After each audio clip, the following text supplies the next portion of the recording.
Okay, you're very soft on my end. I step into the day with the dawn ringing in my ears. Oh, well, I tune into my TV show. No better way, I gotta get myself into gear. Let's go. Oh, and I feel good today with my wake up in the morning espresso. I feel good today. It's my feel good breakfast show. And a very good morning to you. It is Monday morning and this is your Feel Good Breakfast Show. Thank you for choosing us to start your week with. I'm Zoe Brown, and you know what? Spring has sprung. It's officially, I'm allowed to say that. Now it's a new season with better weather conditions, hopefully, and more reason for you to get out there and get fit. And that's why today we have fitness coach and ultra marathon athlete Coleman Valentino joining us in studio for a spring-inspired workout to get you into tip-top shape as we head into summer. And then for our relationship discussion, we are talking all things flings. And I'm not talking about the chips. We are asking you, what do you consider to be friends with benefits? Is it okay to date without putting a label on it? Or how long is too long to keep a fling a fling? Those are the questions we're asking, and we want to hear from you. And finally, the queen of food, Sadika Fakir, she joins us in studio in the kitchen to whip up a ginger and chai and aloo paratha, as well as a spiced mini carrot cakes that absolutely sounds delicious. Well, we'll take care of you. Make sure you get your coffee ready, you get your breakfast ready, because it's time to get the show underway and time to say good morning to one of the coolest hosts. Morning, Raul.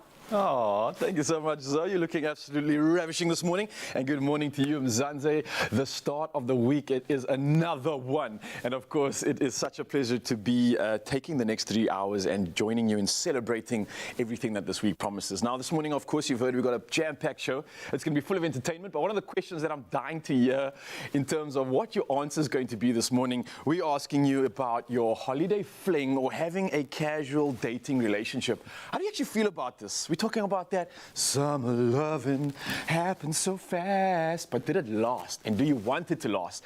Come through and wait on the questions. That's what we're asking you this morning on our social media. So you can use the number 063-408-8863. We're dying to know from you exactly what it is. Casual dating and having a holiday fling. How do you actually feel about it?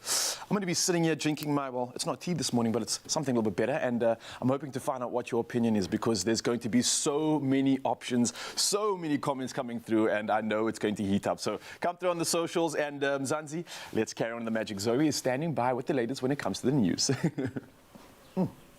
Cheers. Thank you, Raul. Let's start off with your morning headlines. President Cyril Ramaphosa has paid tribute to the 33 police officers who died in the line of duty between April last year and March of this year. The president spoke at the annual commemoration day at the Union Buildings in Pretoria for members and reservists of the police who have died in the line of duty. Ramaphosa said the war against crime could only be won if communities cooperate with police. The president honored the fallen officers for their bravery and for the role they played in keeping South Africans safe. And staying with local news, the new Zulu king, Misuzulu KwaZwelonthini, has called on men to respect women. He addressed thousands of Zulu girls at the palace in the north of KwaZulu-Natal during the first part of the Reed Dance ceremony on Saturday. Thousands of girls, led by Princess Lwazi Zulu of the Osuthu Royals, handed over canes to their new monarch, according to tradition. The largest ceremony will take place later this month at the palace in Nongoma. King KwaZwelonthini said the number of incidents of gender violence in the province was deplorable. Now moving to news beyond our own borders, Zimbabwe's measles outbreak has so far claimed 685 lives, the Ministry of Health said on Saturday. More than 4 times the cases reported almost a fortnight ago, even as nationwide vaccination programs continue. Zimbabwe has 6,034 confirmed cases, the ministry said in a posting on Twitter, adding that 191 new cases and 37 deaths were reported in a single day last Thursday. Primary children aged between 6 months and 15 years were succumbing to the disease, especially those from religious sects that do not believe in vaccinations. And staying with news abroad, the launch of NASA's new Artemis 1 moon rocket is facing a potentially lengthy delay. Controllers tried and failed again on Saturday to get the space launch system known as the SLS vehicle to lift off, but they were thwarted by a fuel leak. Engineers now wish to inspect the rocket, and any repairs will be in the workshop, not on the launch pad. The whole process is certain to lead to a setback of several weeks. The SLS is the most powerful rocket ever developed by the US Space Agency. An internationally acclaimed cultural icon, singer-songwriter and traditional instrumentalist, Dr. Lathozi Madosini Mpahleni, has been honored with the Fantuka F Living Legends Recognition Series Awards by the Department of Sports, Arts and Culture in recognition of her contribution to South Africa's cultural landscape and traditional music. Some of the instruments played by the singer and the composer included the uhundi, umrumba, as well as the isitolo. And the award was officially handed to her at her home village in the Eastern Cape. The series honors those whom the department refers to as living human treasures and celebrates their immeasurable contributions to the SA arts landscape. Previous recipients of this prestigious honors are celebrated author and poet Prof. Patika Ntuli and world-renowned wordsmith and social and cultural activist James Matthews. Although she never attended formal schooling, she pursued her love for music. In 2020, the University of Rhodes bestowed upon her an honorary degree of music. Absolutely inspirational. Well, that's where I leave your morning headlines for now. Let's take a first look at your sport.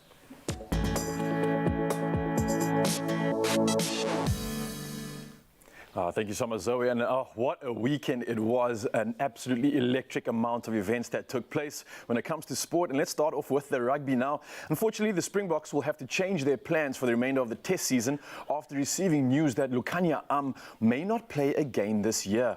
Now, Am underwent surgery on Friday on a knee injury that forced him to leave the Springboks Rugby Championship squad, with the recovery time expected to be around 12 weeks. Now, this definitely puts a damper on an otherwise very successful weekend for the Boks, following their 24-8 win over the Wallabies, in which debutant Kane and Moody scored a try to mark the occasion, and what a spectacular try it was indeed. Now, moving on from rugby news, we head over to soccer results, and Royal AM capitalizing on this weekend. They've risen to the top of the DStv Premiership after a weekend of action in which the big three of Mamelodi Sundowns, Kaizer Chiefs and Orlando Pirates all failed to win. Now, the round opened up on Friday evening with the headline-grabbing 2-1 home win for SuperSport United over champions Mamelodi Sundowns, and Saturday saw Royal AM rise to the top of the standings by defeating Sekhukhune United 2-1 as they took full advantage of Amazulu being held 0-0 by Kaizer Chiefs. Cape Town City, Richards Bay and Golden Arrows all won on Saturday as well, and Sunday saw Orlando Pirates suffer a shock 1-0 loss to Maritzburg United to leave them 2 points off the top of the table. Now, sticking to soccer news and moving over to Europe, Marcus Rashford struck twice as Man United made it 4 wins in a row and ended Arsenal's perfect start to the Premier League season with a 3-1 victory at Old Trafford. Now, United just 3 points off the Gunners as a result. In other news, the other standout clash over the weekend saw Everton and Liverpool draw 0-0 in the Merseyside derby, leaving the Reds with just 2 wins from their first 6 games. Otherwise, Erling Haaland, the new star of City, scored his 10th goal of the season, but that was cancelled out by Leon Bailey as Man City drew 1-1 with Aston Villa. Chelsea, on the other hand, beat West Ham 2-1 in a London derby, which saw Spurs beating Fulham by the same scoreline. In other results, Formula One action saw some interesting racing all the way to the line, where world champion and runaway series leader Max Verstappen stayed cool to ride his luck and claim a dramatic victory for Red Bull at the Dutch Grand Prix. Now, Verstappen had to pass Lewis Hamilton's Mercedes after a late safety car period to take his 10th win in 15 races this year and extend his lead to 109 points. Now, Hamilton, who led with just 20 laps to go, was left fuming after Mercedes failed to change his tyres during the caution period. Now that left him vulnerable and allowed teammate George Russell and Ferrari's Charles Leclerc to pass him after the restart to take the other podium results. While Mike Pedro will be in the studio, we'll be chatting about some of these results on the weekend, but for now though, Zoe is back with the latest when it comes to weather.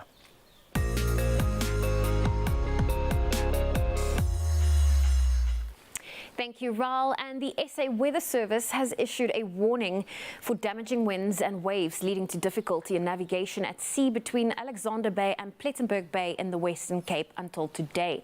Now, in the Cape Metro, there's been reports of trees being toppled in Kuils River. Cape Town Disaster Risk Management spokesperson Charlotte Powell says the centre will be monitoring all reports coming in. A cold front made landfall in the early hours of yesterday morning, causing cold, wet and stormy weather conditions. The Weather Services says the situation will persist today with wet, very windy and cold conditions expected over the western parts of the Western and Northern Cape today. Low-level snowfall can also occur on the Western Cape Mountains and in Sutherland. Now, from strong winds to your sunrise views, let's take a look at them for this morning. First up, we have this bright yellow horizon sent in by Lelesu from Butterworth with the lights still twinkling out in the distance. Then Rena shared this one catching the orange hues caused by the sun's first rays from East London. Henny de Bruin shared this burnt orange coloured horizon from Claremont as the sun begins to light up the town. Zimbili Gumede from Durban shared this eerie view of the smoky coloured morning sky as the sky begins to lighten up. And finally, Bongiwe shared this one from her backyard in Bulawayo in Zimbabwe with a great start to her day. Thank you for sharing that. We love photos that come from South Africa and abroad. So if you have a sunrise view you'd love to share with us, do so now on our WhatsApp line. That number is 063 408 8863. Let's get into your temperatures, starting off in Polokwane. Your low is 13, your high 32. Mbombela 14, very hot conditions with a high of 38. Pretoria 15, 29. Johannesburg 12 with a high of 27. Mahikeng, brace yourself for sunny conditions and a low of 9, a high of 30. Klerksdorp 7, 28. Kimberley, sunny, a low of 3, a high of 21. Bloemfontein, your temperatures range between 0 and 22. Richards Bay, 16 to 28. Pietermaritzburg, 10, 28. If you're in Durban, a low of 17 and a high of 23 can be expected. Sunny conditions in Mthatha, 6 is your low, 27 your high. East London, 11, 22. Cradock, 1 with a high of 22. Rain can be expected in Gqeberha, a low of 11, a high of 18. Windy conditions in George, 9 with a high of 19. Cape Town, 8 with a high of 14. Worcester, rainy conditions, a low of 1, a high of 12. Sutherland, expect some snow, a low of -3 and a high of 9 for today. If you're in Uppington, a low of 3 and a high of 20 degrees Celsius can be expected. Well, that's where I leave your weather for now. We'll have another update shortly after 7. But don't go anywhere, Mzansi. The conversation is about to heat up. Now, we've got two specialists in the building about to talk about relationship flings and what we call situationships. Now, I know many of us can relate to this, and we want to dive down and figure out what exactly is the point. Should we do it? Should we be aware of it? Should we be afraid? But we're definitely wanting to find out more. But before we also get into that, we also got Calvin Valentino who's going to give us an incredible opportunity to get our spring workout on and get our fitness into gear. It's warming up, it's heating up, so don't go anywhere, Mzansi. We'll see you soon. Because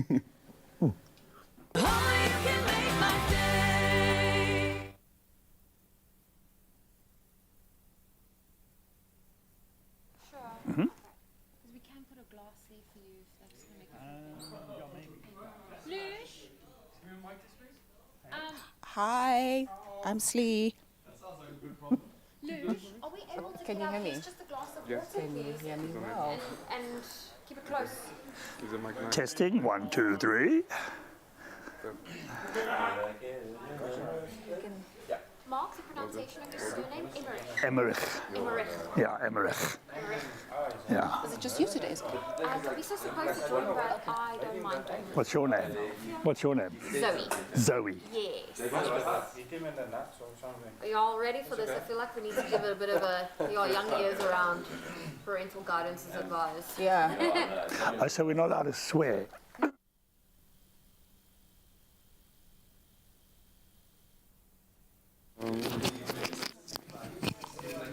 Testing 1 2 1 2 3. This is mic 5. 1 2 1 2 3. Everybody else. Yeah, just that us. Morning, guys. How's it going? Cameras are situated in such a way where they'll capture.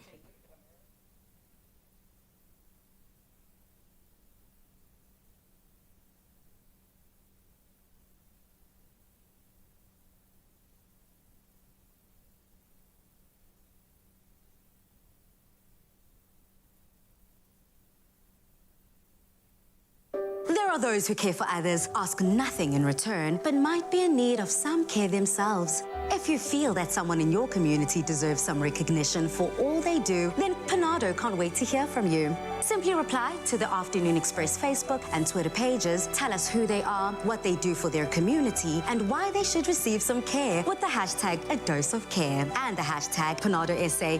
They can stand a chance of winning a dose of care to the value of 5,000 Rand from Panado. Afternoon Express will then add another 5,000 Rand towards the charity or nominee of choice, so they too can share in some care. Don't miss the Panado hashtag A Dose of Care competition running from the 1st of August right through to the 15th of November on Afternoon Express. T's and C's apply. It's my feel-good breakfast show. Welcome back to your Feel Good Breakfast Show. It's Expresso on S3, and if you've got some young ears around, we do want to encourage some parental guidance for our next topic. Now, after braving our way through the bleak winter months, the allure of a spring fling is what many are after. Now, a fling, of course, being a temporary situationship where casual sex is the main objective. The very notion of the fresh cycle of the season sparks our attention and desires, and it is also a shedding of the skin time of year where we add a little touch of something new to our well-being.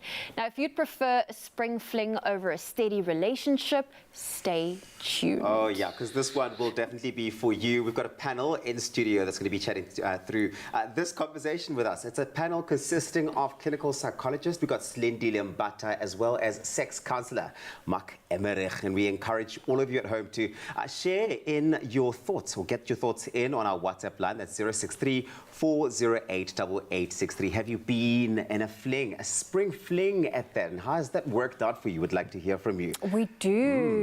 Slee, we're going to start off with you. When it comes to the fundamentals of what makes a fling different from a relationship, can you just lay down the ground? Are there even any ground rules? Yeah, well, if you think about what a typical relationship is, a traditional relationship, you know, there are certain aspects like commitment, you know, that is expected. There's some level of attachment emotionally to the other person. And so a fling is more of having aspects of a relationship without the commitment. So it's more of like, it's just a situation. Something is going on. We might not be sure what that something is. We might actually have rules around what it is too. But there are aspects, like I said, of a relationship. So you might have some sexual engagement, for example. Sometimes it is a purely sexual relationship for some people. But yeah, it's having certain aspects of a relationship that you share with another person. So you're vibing, is You're that what it means? vibing. You're kind of like just vibing. Mark, what is it about this time of year that makes people more likely, more inclined to, I suppose, want to explore a fling or a casual relationship or vibe, as it were? Well, I don't think it's specifically this time of the year, although spring is in the air, so that might make a difference psychologically Okay, to so people. it's not that I'm wearing shorts that No, people might... not at all. No. So I do think flings and casual sex is going on all the time. It might be more prominent in spring because in winter, if people are like me, they just curl up into a ball and want to sleep all the time. But I like what Slee said about a fling or casual sex is you're getting in a very short, concentrated space what you would get in a relationship, but it's almost a fantasy in a way, providing both parties know exactly what they're signing up for. And I think that's important to both be on the same page. Now, Slee, not everyone can do the whole no strings attached or situationship or vibe, whatever you want to label it. What type of person does it take to be able to do that? Yeah, so I do think that, you know, there's probably a person with a certain level of flexibility. I think you really have to be quite open, because if you're looking for something that's more commitment-based, you might become very, very anxious. that, you know, you're with someone who's not necessarily made a commitment to you. So I think you have to be able to tolerate a certain level of uncertainty. And yeah, I think being quite open. So if you're looking for something a little bit more serious, it's probably not for you. And if you're a very anxious person and you know that you want something that's a little bit more substantial from a relationship, I would say probably stay away from this one. It sounds like it functions around parameters. There's so many parameters. Mark, in your experience, do women struggle more with living and existing along those parameters than men? I mean, because this is certainly a perception that does come through in society. You're asking for an opinion on that based on anecdotal evidence. The anecdotal evidence suggests that young women are probably navigating this area a bit more easier than men. But I mean, Slee raised the word attachment, and your attachment style in these situations is so important. If you have an anxious attachment style, and we don't have enough time to go into the whole attachment theory, if you have an anxious or an avoidant attachment style, you're going to really struggle with casual relationships, because it does require, to navigate it successfully, it requires a very high degree of openness and honesty and emotional maturity. And I do think that the young people of today, when I say young, I'm talking about people probably under 30, are engaging in a very different world to around casual sex, around dating, around relationships than what we had 20, 30 years ago, even 10 years ago, maybe. Well, a very interesting conversation today. We would love for you to be part of it. Our panel, Mark and Slee, they're not going anywhere, as we will be unpacking this a little bit more with you. So do comment, send us your voice notes if you want to be part of this conversation. Our number is 063 408 8863. Interesting stuff indeed. Now, the situationship's going to continue in a bit, but we're going to get on to another situation right now, and that's getting your body in check. Now, spring season symbolizes fresh starts, and if you have been looking for fun ways to spruce up your workout routine, then spring is the perfect time for it. It's also a time when the weather starts to warm up. That makes making outdoor activities so much more possible, and we've got a specialist in the building this morning. He's here to take us through a workout to get you ready for the new season, and he is a fitness coach as well as an ultra-marathon athlete. Yeah! We got Carmen Valentino in the building! Yeah! I should have you around more often. Yeah, man, I'm your hype man for the day. It's Monday. Let's get it going. How are you doing? I'm good, man. Yeah? I'm fantastic. Good. I'm excited. I see there's a timer here. That means there's that a timer, we're on the yes. clock. What's happening? We're doing EMOMs today. Ooh. We're going to do, people don't have a lot of time, 15-minute workout, but obviously we're not going to do 15 minutes now. We're going to do one round of that 15 minutes, which comes down to about 4 minutes. Okay, 4 minutes of intense working so we have out. to get into Mzansi can get off the couch now. They can join us. No equipment needed. Take us through the magic, brother. Cool. Let's get started. So when we get started, I like to get started with one 20-second cardio. So we're going to go side to side twice, tap the ground, side to side twice, tap the ground, lifting up the chest, dropping the hips down but lifting up the chest. There we go. We don't want to round the spine here. We want to keep the spine nice and straight to tap. Feeling those tight glutes opening up at the moment right now. Getting the hips opening up the hips here. Yeah. And then we come back to center here, going into our first exercise here. Push-ups. Obviously for the beginners, knees down, elbows into the ribs. There we go. Spine nice and straight as well. Down and up. So, Carmen, it's not about how many reps we're doing, it's about the quality and the time period that we're working on right now, yes? Yeah. So you want those elbows nice and tight in the ribs. You want to tuck in the belly button when you go down. And you kind of want to lead with the chest, not the hips here. Lead with the chest and not the hip. We have 10 seconds more to go. Definitely feeling that cue when you say tuck the elbows in. It puts so much more emphasis on the pecs as opposed to having them flared out. Especially when you have the elbows on top of the wrist. And up we go. We're going to change positions into tricep dips. All right, straight so into if you have a platform, you can do this with your hands on the couch or anything else. All right. Bend your elbows, but you're going to drop your hips towards your heels. When you come up, you're just going to tap your foot there. Bend your elbows towards. There we go. Bend your glutes, hips towards your heels. Come up, tap. There we go. Up, tap. And not only triceps, but I'm sure this is involving the core at the same time too, right? Core as well, yes. So what is that single leg balance here? Working into the glute as well. Yeah, stabilizers coming into play as well. This is a good one. Bang for your buck. This is how you wake up on a Monday, people. Whew. All right, how are we doing for time? It feels like hours. And there we go. On our feet we go. We're going to go 30 seconds, 20 seconds cardio. Tap. There you go. Tap. Chest up. Hips down. On the toes.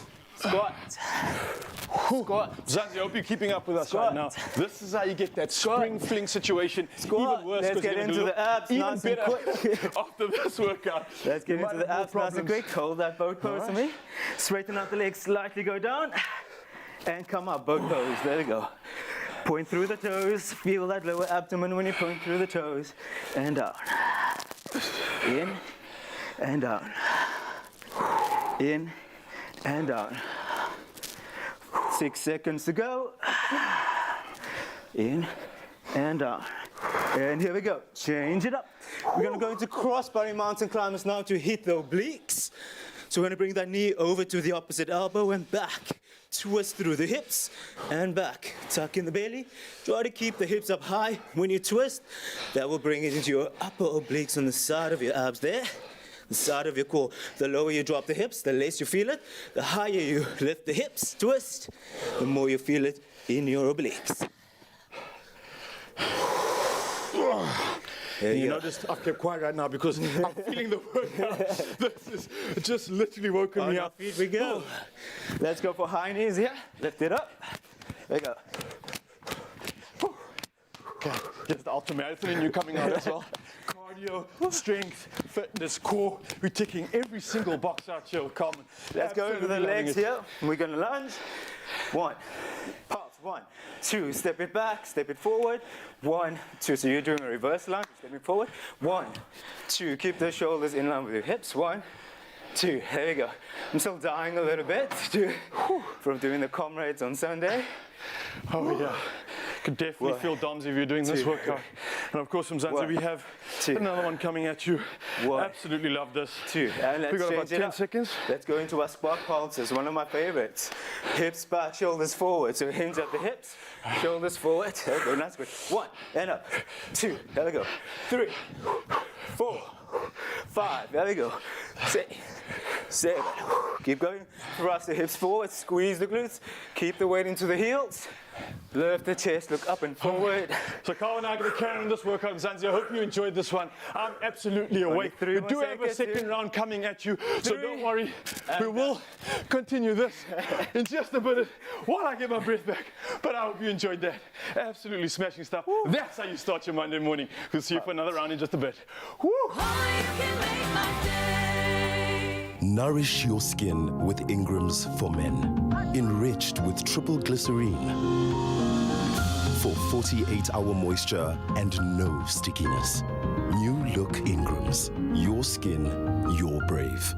Introducing new Ingram's Sensitive Range to gently nourish skin.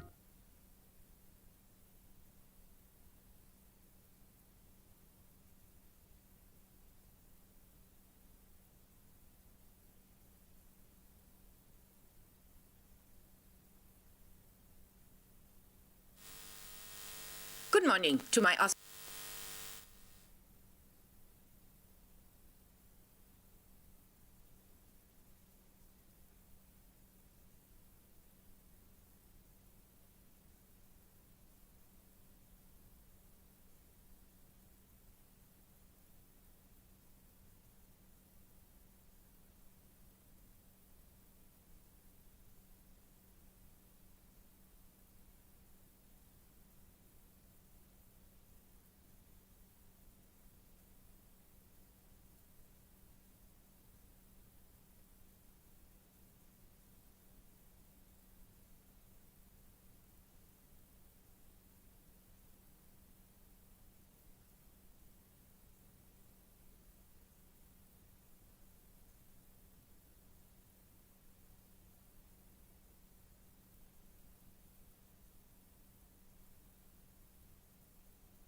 feel-good breakfast show. You're just in time as we continue our panel discussion. Of course, winter season coming to an end, and we are here to discuss our spring flings and situationships. Now, can a friend with benefits work for you? Well, our panel consists of clinical psychologist Lindile Mbata, as well as sex counselor Mark Emmerich, and they are here, and we encourage you to please be part of this conversation. Share your thoughts and your experiences with us, and you can simply send us a voice note. Oh, and you have sent in those voice notes. We got our very first one for the morning. Let's hear what they've got to say. Good morning to my awesome Expresso team. Pray you all had a blessed weekend. Mrs. Nirmala Devi Modlia from Kumas. I would be against it. Reasons being, there's no sense of responsibility, no sense of commitment, and mostly no sense of belonging. Do the right thing for yourself. Okay. Stay blessed. Have a good day. Thank you. It really is about doing the right thing for yourself, right? I've got our next one. Let's hear what they've got to say. Hi, it's Ernest here from Camps Bay. Last spring I thought we were going to be a one-night stand, and we are now still together. And we're madly in love. So it's quite surprising to me, but it's working like a bomb. We love a happy ending to this sort of story, don't we? I almost feel like, you know, a spring fling, let's talk about friends with benefits. And Mark, maybe you'd be the best person to highlight the benefits of the friends with benefits situation. I think the two callers clearly highlight the opposite poles of the thought of the process around this. And I think everybody's got an opinion on it. And I just emphasize again, if you're going to engage in friends with benefits, you need to be open, honest, there needs to be no deception, you need to have a fairly high level of maturity. And I think as in my opinion, as a phase of going through it, it can well work. And I know many people that it has worked for. But I often think in a long-term sense, the fantasy doesn't match the reality. That as people get older, many people might want more of a commitment, more of a relationship, more structure, more stability.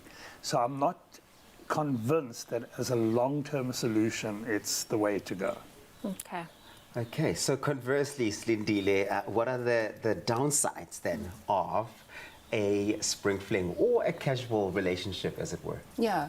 Well, look, while there might be some excitement, maybe initially, as Mark highlighted, it might become, I think, a little bit more problematic because you might actually be foregoing some very important aspects of a more committed relationship. So, as we know, one of the real benefits of having a committed relationship is that you can have companionship, for example, you can have emotional support. So when you forego those things, it might become a little bit difficult in times when, you know, perhaps you might need it or prefer to have it, actually. So having that really from a partner who's just a friend with benefits might be asking a little bit too much. And I think also one of the difficulties with this that people might not anticipate is that it might affect relationships that come afterwards. You know, because maybe you have a certain arrangement here, but you might have an experience that's not particularly pleasant, and we know we are shaped by our experiences. So that experience might actually somehow influence the relationships that do come after. Wow. A lot of things to think about, especially if you're going to go into a friends with benefits situation. Now, our second voice note that we got, he said he thought it was going to be a one-night stand and they ended up actually still being together, and it was a bit of a surprise.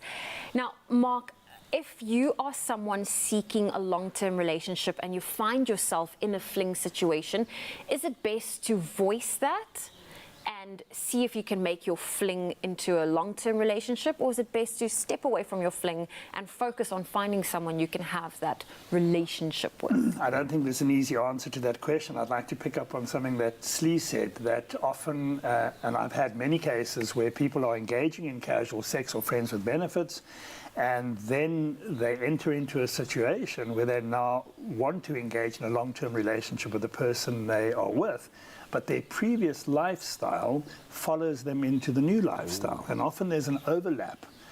And sometimes they're not able to give up the previous lifestyle and they hold on to that fantasy. But I think if you want to translate a fling into a long-term relationship, it's about being open and honest and saying, well, let's take this to the next level. And once again, I emphasize the emotional maturity that this requires. It's not for everyone, and people can get hurt in this situation. And that's why there are rules to how you govern those relationships, right? Because if you then decide you don't want to be in a fling anymore and you start a new relationship that's more committed, is there a cooling off period? Do you serve 30 days notice? Do you just up and leave? What is the story? And that's what we're going to be unpacking a little bit later on with Mark and Slee as they sit here, our panel, as we really unpack all of the rules that govern those open, well, not open relationships, but I suppose open-ended casual relationships. So please do WhatsApp us. That's right. That number is 063 408 8863. We can't wait to hear from you. Yes, we cannot wait to hear back from you, but now listen to this. This next recipe will definitely be anything but a culinary fling. It's one for the books and it's guaranteed to become a loved classic. So, we've had classic fashion from Timby, classic cars, thanks Chad, and we've seen classic hairstyles. And you, Michael? Classic. The classic range from Clover. Timeless taste. Made with love by Clover. Yes, Mzansi, welcome back to the kitchen. It's time to upgrade your breakfast game to our Clover Classic Breakfast Flatbread. Let me tell you, it's absolutely delicious. Now, the best thing about these flatbreads, you can top them with any of your favorite breakfast ingredients, and they'll be just as good with your morning cuppa. Now, I've asked for the assistance of the beautiful Zoe to help me with this one, because she's actually quite a wizard in the kitchen now that I've had the experience of working with you. I've been told my cooking's not that bad. Not that bad thank you. at all. I'll take that. All right, so we're making something really awesome here, and there are some options, but you can actually start by going ahead and popping the oil in the pan. I think you kind of know what to do here. What we've got in that bowl is essentially, it's like a chicken sausage. Oh, it's not chicken, sorry, it's a pork sausage, but we've taken it out of the what do you call it? Like the skin. capsule, the skin, the whatever it is. We've taken it out, but it's a great option for you to then, if you don't want to go with pork, you can use mince, you can use, like I said, chicken sausage, or anything like that. But this is the best part about it, is that you can get creative and use your favorites for this. So once you've gotten the meat option that you have and your mushroom saute together, that pretty much completes your first step, right? Okay, so I'll get cracking on this. I'm going to add our sausage and really just make sure I'm going to give the mushrooms a little bit of time to just brown up a little before I add the sausage. And then so it really is an easy recipe in the sense that you fry up your protein, your meat, your meat element, as well as your mushrooms, and then it's all about assembling it. Exactly that. That's how simple and easy this is. Almost anyone can do this. Well, almost anyone except Tabiso. That's why it's not here yet. No, you're playing. But once you're done with that step, you essentially end up with something looking like this. It smells absolutely beautiful. The mushrooms are nice and browned, and the meat is beyond tender. It's just got that good stuff. But now I'm going to start making something that we call the shosh of it all, that puts it all together. And I'm using the Clover Classic Dairy Snack over here. The stuff is smooth, it is creamy, and the reason why I love it is because it's a dairy snack. It's absolutely something that you can use in any type of cooking. It's versatile, and that's what makes it so important for this recipe too. And you'll see why when it comes all together, and especially when we put it on this flatbread. So let me show you how we put this together. I'm just simply going to use about a cup, I think it's about two teaspoons or so of it all. Is about 250 milliliters. Okay, that's definitely not 2 teaspoons then. I lied. You can be generous. I lied, guys. I'm sorry. You see, that's why Zoe's here, the wizard in the kitchen. All right, so you can be generous with this, and essentially what I'm going to be adding to this beautiful dairy snack to make it just come together are the following 3 ingredients. Again, very simple. So we've got some salt and pepper over here. Voila, we pop that in there, and then I've got some chili flakes. Let's get that fire and that burn and going. That's always so great. And the beautiful thing about using plain low-fat yogurt is it calms the palate down if you eat something spicy or That is very true. I noticed that when people can't handle their curries and they add like a milk or a cream cheese, so that's actually a good option for anyone that maybe can't handle a spice. Again, showing you the versatility in Clover's Dairy Snack. Then I've got some dill over here. It's really nice and fresh. It just kind of balances all that spiciness out. And then in a couple of stirs, voila, we have our hero ingredient coming to the party. So Zoe obviously is complete with that step over there, but just to show you exactly what needs to happen, I've got the finished product over here. I'm going to start by taking the flatbread and almost like buttering the bread.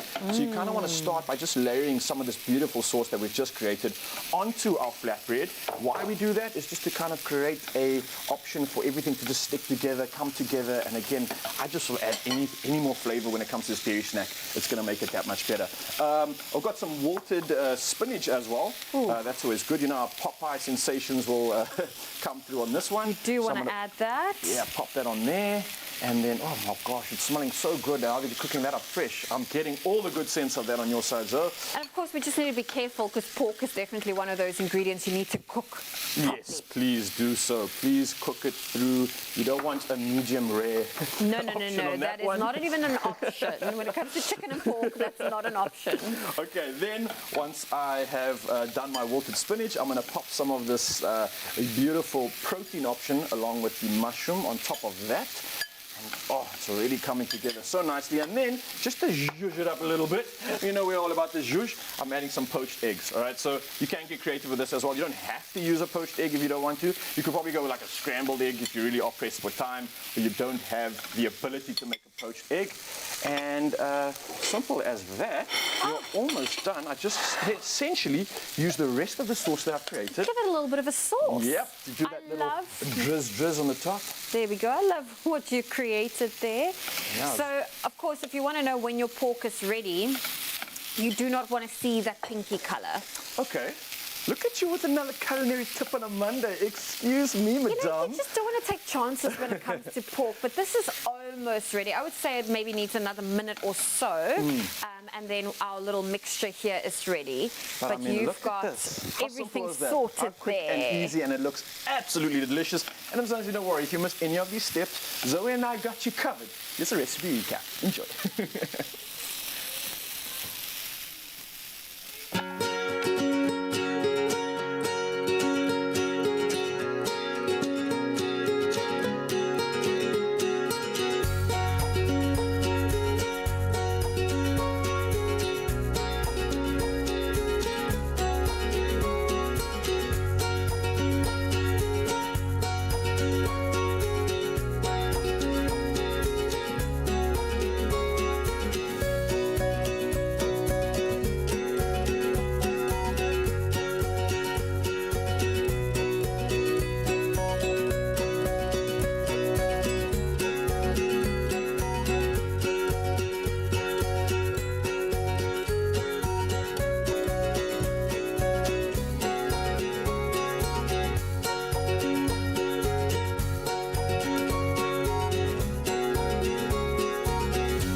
Made with love by Clover. Only you can make my day.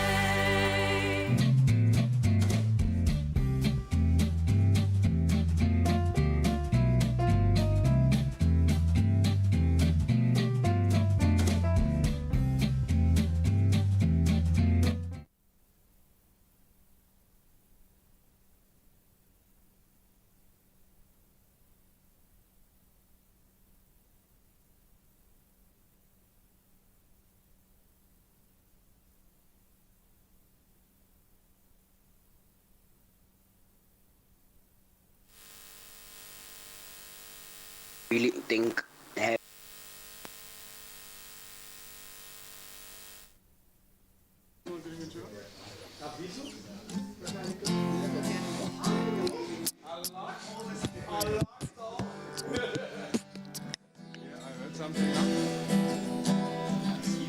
Oh, sorry. Yeah, that was me. That was me.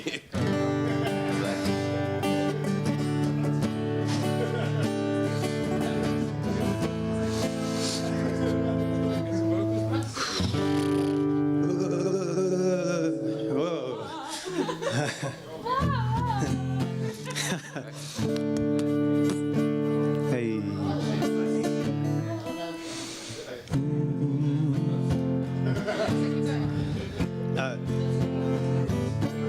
Okay.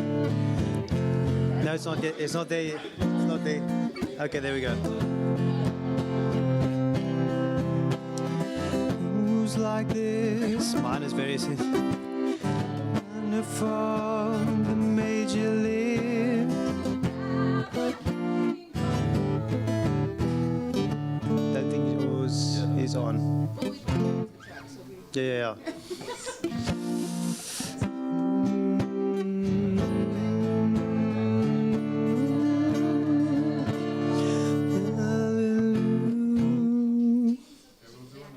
It's my feel-good breakfast show.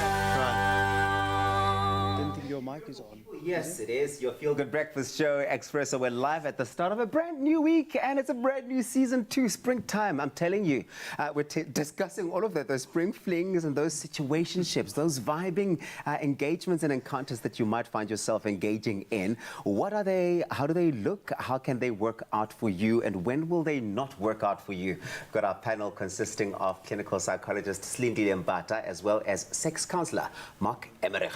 And we've encouraged you to join in on the discussion, sharing your thoughts as you have on 063-408-8863. That's right. We actually have a few voice notes that came through. Let's take a listen to the first one. Really think having a holiday fling is a bad thing because, like, it's a holiday and, like, you know, you need some company sometimes, you know. So I don't really think it's like a bad thing or something. Okay, well, let's take a listen to the other voice note that came through. Good morning. I feel okay with it because it will give me a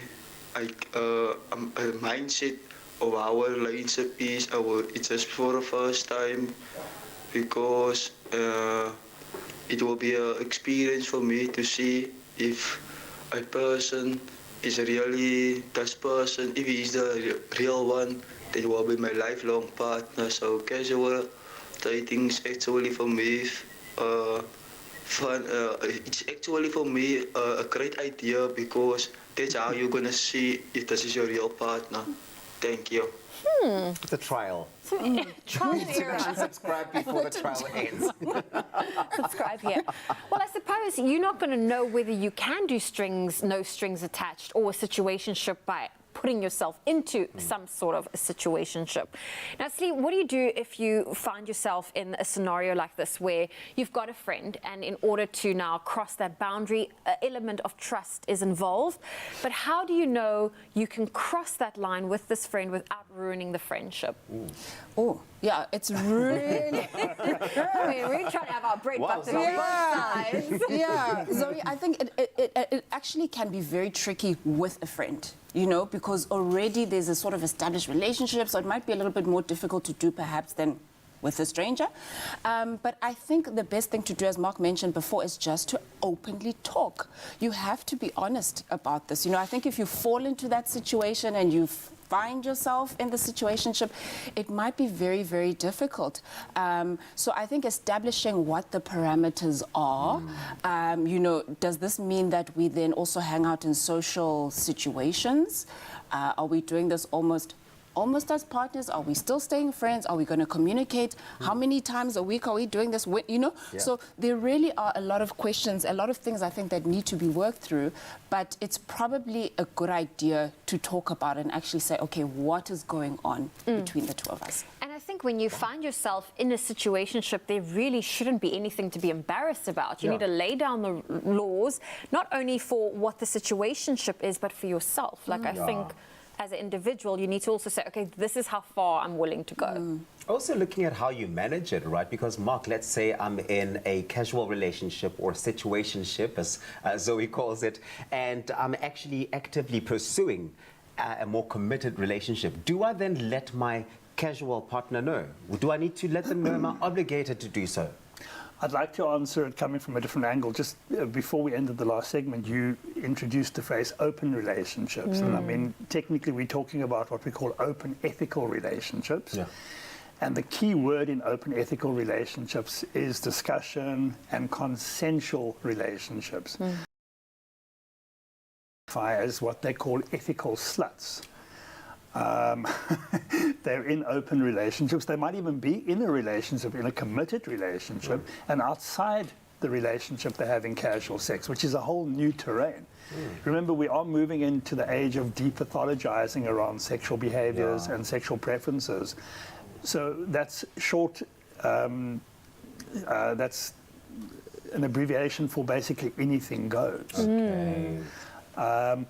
Having said that, consensual sex is the key, and safe sex and open, honest communication. Because when you enter into open, ethical relationships or into ethical slut situations, you need to have very clear guidelines. And honesty is still a guiding principle Yeah. across the board.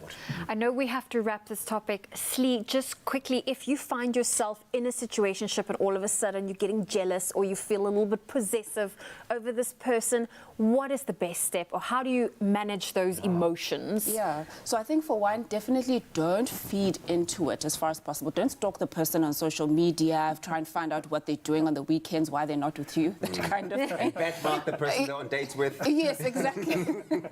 But I think also, you know, it's very, very good to reflect and think about, why is it that I am feeling jealous? Is it because I want something more from this relationship? And if that is the case, be honest about it and communicate that. But yeah, I think one can't expect a casual relationship to then also function as a full-time sort of serious relationship too. Yeah, just reflect a little bit and communicate with the partner.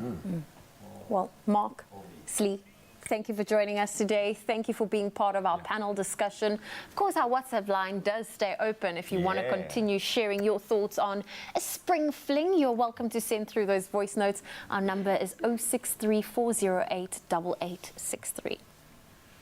Oh, interesting times we live in indeed. Now, friends or more than friends? Are there really benefits when it comes to friends with benefits? Well, in the spirit of the shift in season, we are shifting our topic to spring flings. Now, whether you are well versed in the art of temporary partnerships or just in constant confusion about the state of your situationship, we wanted you to join in on our conversation and tell us about your experiences. Now, in fact, we have a quote that has a very particular take on this topic, and it goes like this. Now, it's okay to enjoy someone's extra presence without having to put a label on what you two really are. And this one from Unknown.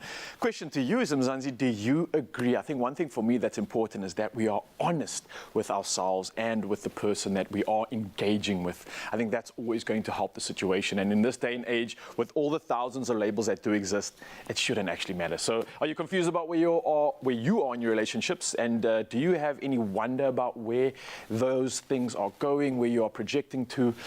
Don't worry, as long as you're honest, I think it's definitely going to assist the situation. But come through on the WhatsApp lines. We want to hear your opinion, and let's carry on with the magic of the show. We'll see you in just a bit.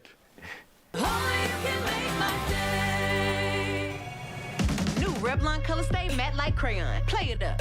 Bold matte color goes on as easy as a crayon. Feels barely there. Super soft, 12 rocket poppin' shades. New Revlon Color Stay Matte Like Crayon. Wanna play?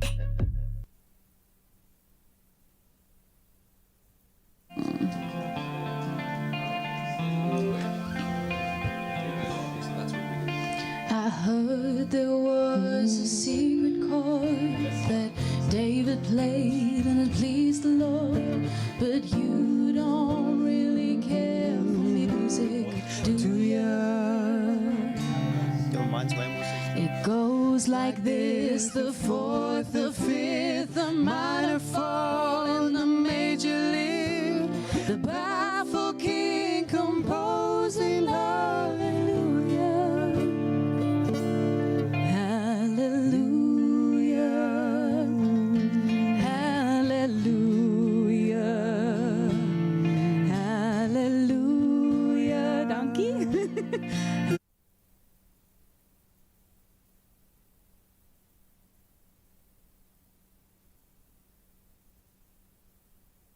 Your generosity can ignite a love for reading amongst our youth. Share your homegrown story. See Cadbury Story Edition packs. There's a glass and a half in everyone. It's my feel-good breakfast show. Welcome back to your Feel Good Breakfast Show. It's a new week and we are very excited to start the morning off by our next guest who's joining us in studio, Berry. Now, she's a singer and entertainer who has sung her way all the way to the top at a singing competition just last year, and she hasn't stopped her. In fact, she's about to roll out her debut album coming out in October. Please can we give her a warm Expresso welcome.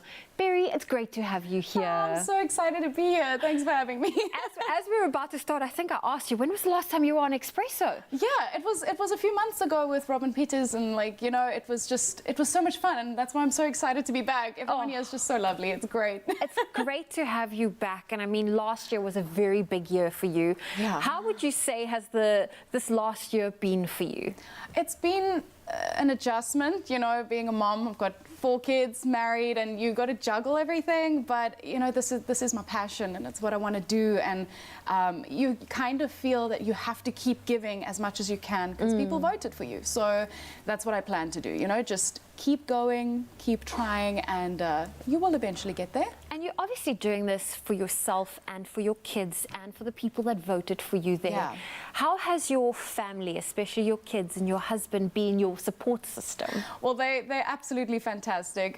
My kids think it's really, really cool when they see me on TV and all these places. But like I like to joke, at the end of the day, they still just want mom to come and make supper. And, you know, where's this, mom? Where's my clean clothes, you know? So as much as they are so supportive and they literally do everything they can to help, they still just want mom sometimes. Of course. Now, what do they say when they hear mom's current single on the radio right now? Well, the youngest one sings along. She's 3, and she actually sings along, which is cute because it's Zulu, you know? It's really, really cute. Oh. Yeah, she sings along to that. And the others, you know, they're boys, so they'll never admit it, but you can hear them singing. Okay. Yeah, it's really cute. That admit, mom's quite cool. Mom's really cool. Yeah, she's acceptable. Yeah. Oh. You know, I love your journey. I love your story. And of course, there's a lot of excitement because your debut album is coming out now at the end of October. What can you tell us about this album coming out? Okay, so... How many secrets can you reveal? Well, not many, because I don't know too many either. You know, the thing is, I'm very, very lucky and blessed to have a husband that's amazing at songwriting. So he's been writing most of the songs, and Kalawa's been working with us.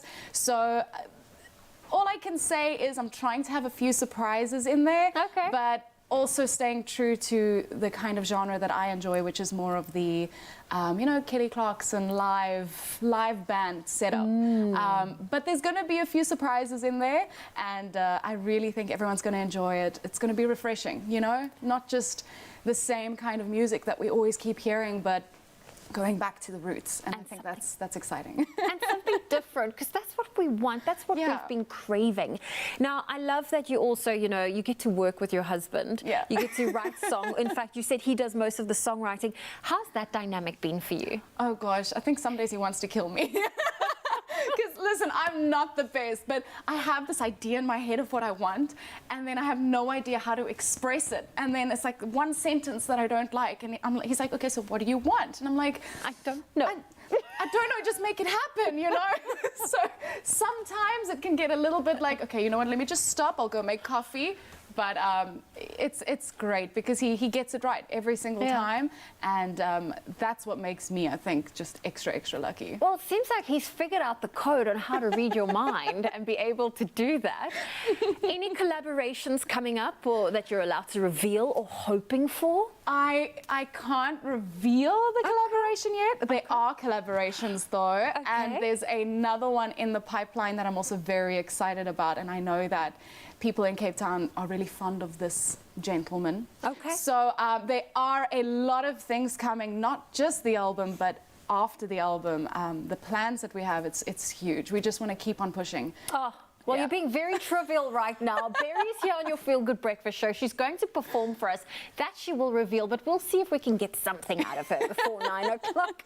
Barry, it's so great to have you here. Thank you so much. You've got such a beautiful energy about you, and we're looking forward to not only hearing your performances today, but that debut album coming out at the end of October. But don't go anywhere, because Barry's not going anywhere. Oh, we do certainly love Barry here in your Feel Good Breakfast show. Time for us to take a look at your 7 o'clock update on the news. Starting off here in South Africa, where Home Affairs Minister Dr. Aaron Motsoaledi has extended the validity of Zimbabwean exemption permits until June 30th next year.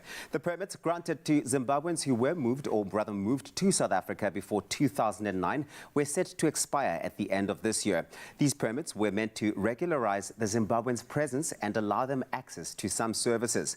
The Home Affairs Department says that it hopes Zimbabwean exemption permit holders will take advantage of the 6-month extension to make representations as to why the department should not terminate their stay in South Africa.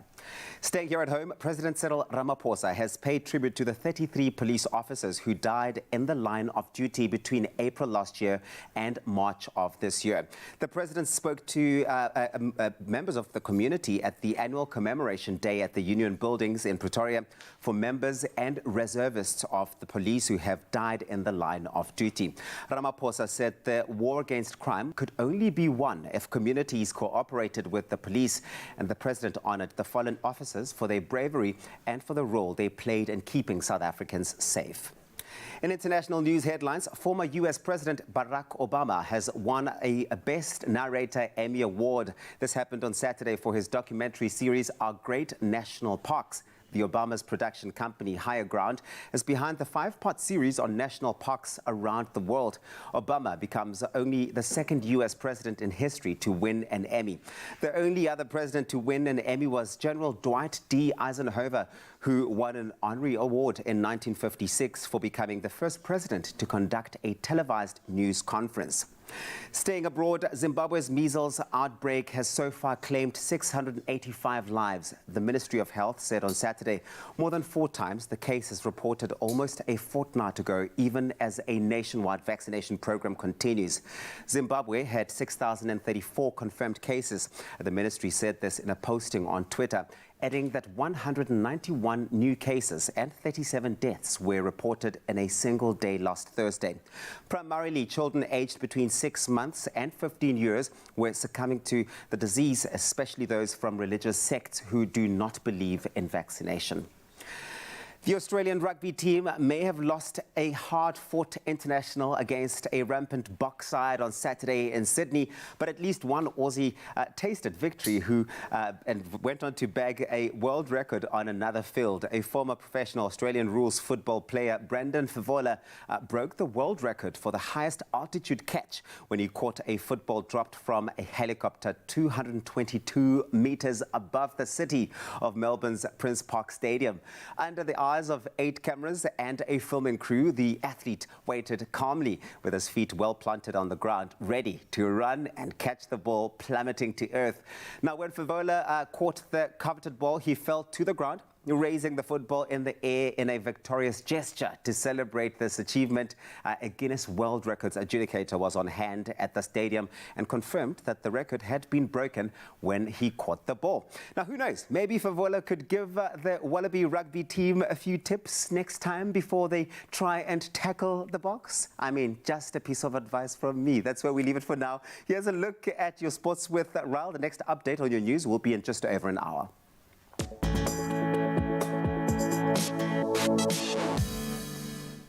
Thank you so much, Tabzi. I definitely think Kane Moody would have done better if he had to be there for that catch. And speaking of, let's dive into the rugby action that took place this weekend. Now, the Springboks will have to change their plans for the remainder of the test season after receiving news that Lukhanyo may not play again this year. Now, underwent surgery on Friday on a knee injury that forced him to leave the Springboks Rugby Championship squad, with the recovery time expected to be around 12 weeks. Now, this puts a damper on an otherwise very successful weekend for the Boks, following their 24-8 win over the Wallabies, in which debutant Kane Moody, with that beautiful catch or that overhead kick, scored a try to mark the occasion. Moving from rugby, we head over to our local soccer action, where Royal AM capitalized on the top 3 slipping up. Now, they have risen to the top of the DStv Premiership after a weekend of action in which the big 3 of Mamelodi Sundowns, Kaizer Chiefs and Orlando Pirates all failed to win. Now, the round opened on Friday evening with a headline-grabbing 2-1 win home. Well, a 2-1 home win for SuperSport United over champions Mamelodi Sundowns, and Saturday saw Royal AM rise to the top of the standings by defeating Sekhukhune United 2-1 as they took full advantage of AmaZulu being held to a 0-0 draw by Kaizer Chiefs. Cape Town City, Richards Bay and Golden Arrows all won on Saturday as well, and Sunday saw the Orlando Pirates team suffer a shock 1-0 defeat, and this to Maritzburg United, leaving them 2 points off the top of the table. Sticking to our soccer action, but moving abroad to Europe. And now Marcus Rashford struck twice as Man United made it 4 wins in a row. Would you look at that, Mzansi? And ended Arsenal's perfect start to the Premier League season with a 3-1 victory at Old Trafford. All this with Ronaldo on the bench. Interesting stuff indeed. Now, United are just 3 points off the Gunners as a result. And the other standout clash of the weekend saw Everton and Liverpool draw 0-0 in the Merseyside derby. This leaving the Reds with just 2 wins from their first 6 games. A very tricky start for them indeed. In other news, Erling Haaland, what a superstar, scoring his 10th goal of the season. But that was cancelled out by Leon Bailey as Man City drew 1-0 with Aston Villa. In other news, Chelsea beat West Ham 2-1 in a London derby, with Spurs beating Fulham by the exact same scoreline. Now, moving over to motorsport action, and Formula 1 world champion and runaway series leader Max Verstappen stayed cool to ride his luck and claim a dramatic victory for Red Bull at the Dutch Grand Prix. Now, Verstappen had to pass Lewis Hamilton's Mercedes after a late safety car period to take his 10th win in 15 races this year and extend his lead to 109 points. Hamilton, who led with just 20 laps to go, was left fuming after Mercedes failed to change his tyres during the caution period. Now, that left him vulnerable and allowed teammate George Russell and Ferrari's Charles Leclerc to pass him after the restart to take the other podium results. Well, that's all the sporting action I have for you this morning. We will be diving into more of it when Mike Pedro arrives, but for now it's time to find out what's happening on the roads, and here's Zoe.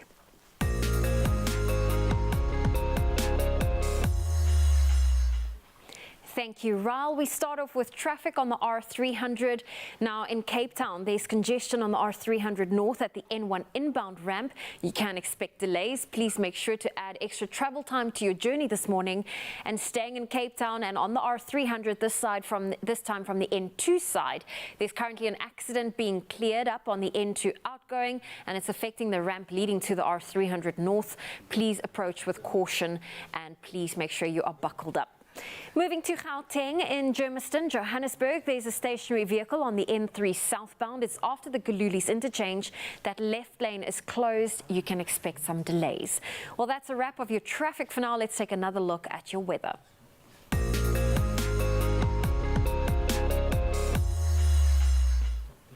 And we start off with a bit of news as the unprecedented flooding that has destroyed entire villages and affected more than 33 million people continues in Pakistan.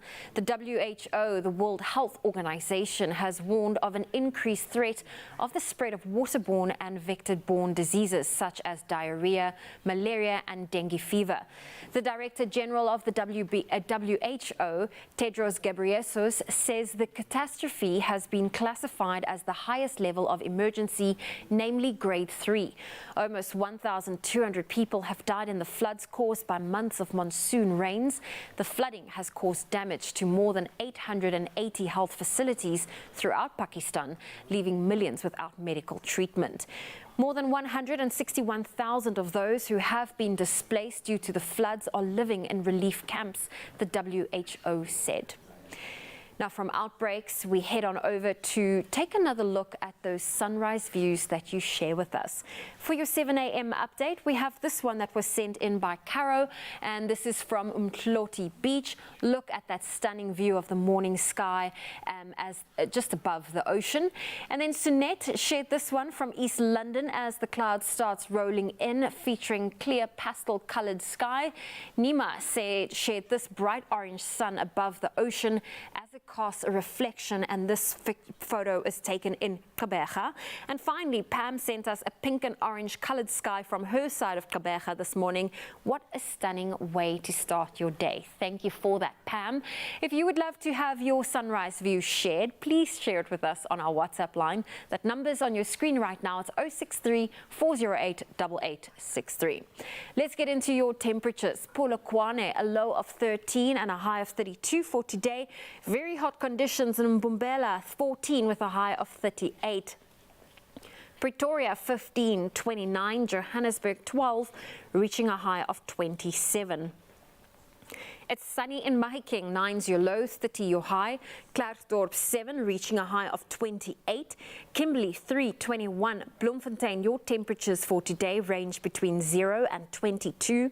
Richards Bay 16, 28. Pietermaritzburg 10, reaching a high of 28. Durban, your low is 17, your high 23. Mthatha, sunny with a low of 6, a high of 27. East London, 11 with a high of 22. Cradock, 1 reaching a high of 22. Gqeberha, expect some rain with a low of 11, a high of 18. Windy conditions in George, 9's your low, 19 your high. Cape Town, 8 with a high of 14. Worcester, 1 reaching a high of 12 with rain for today. Snowy conditions in Sutherland, -3 with a high of 9. And Uppington, your low is 3, your high 20 degrees Celsius. Well, that's where I leave your weather for now. We'll have a final update shortly after 8.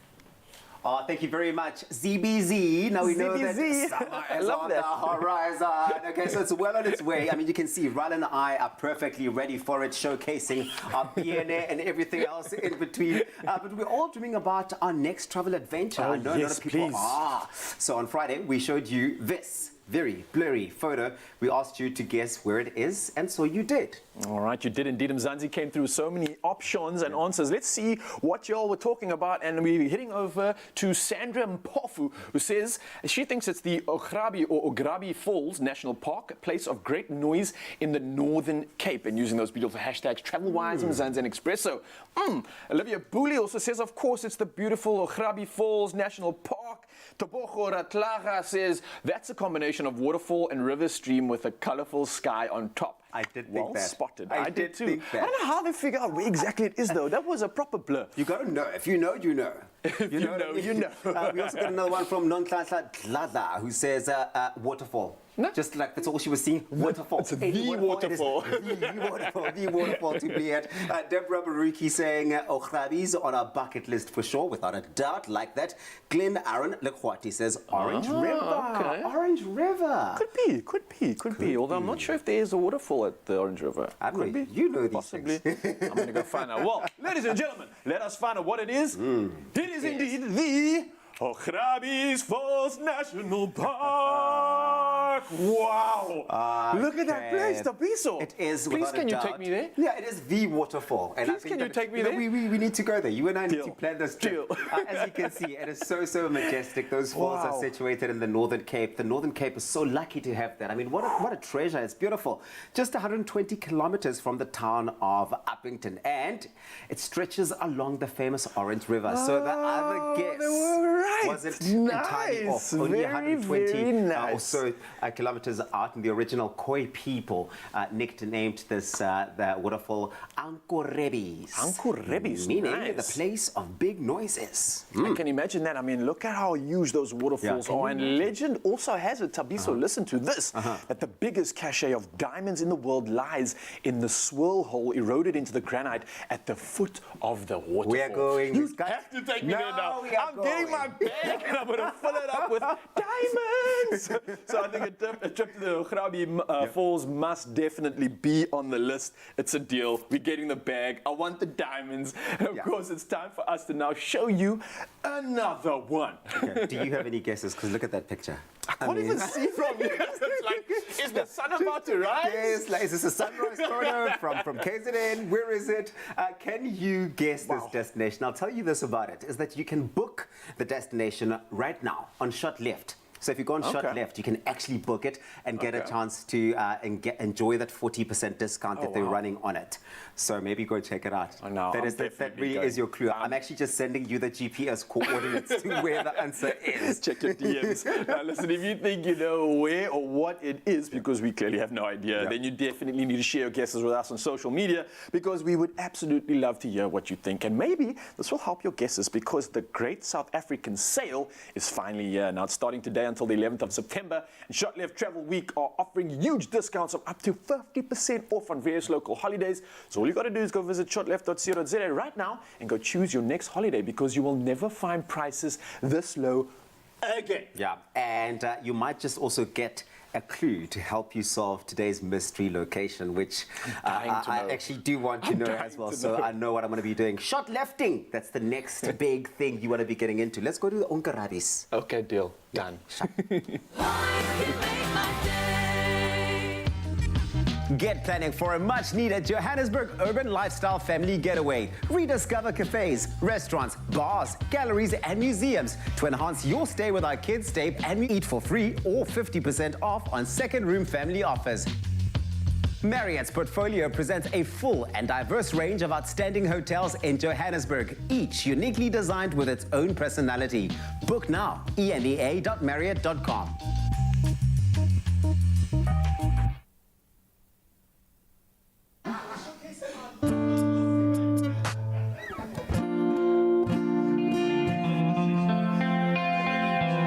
I don't know if that was like the beginning. Let's see. Well, I heard there was a secret chord that David For music, do you? So I didn't hear it from the beginning. It's fine, I'll adjust. It goes like this: the fourth, the fifth, the minor fall, and the major lift. The baffled king composing hallelujah, hallelujah. Yeah, go for it. Hallelujah,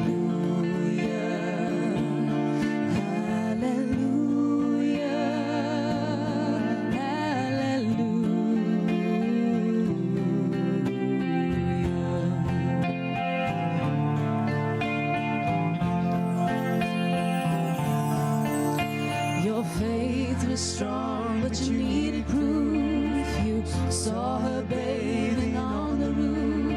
Her beauty and the moonlight overthrew you. She tied you to a kitchen chair. She broke your throne and she cut your hair. And from your lips she drew the hallelujah.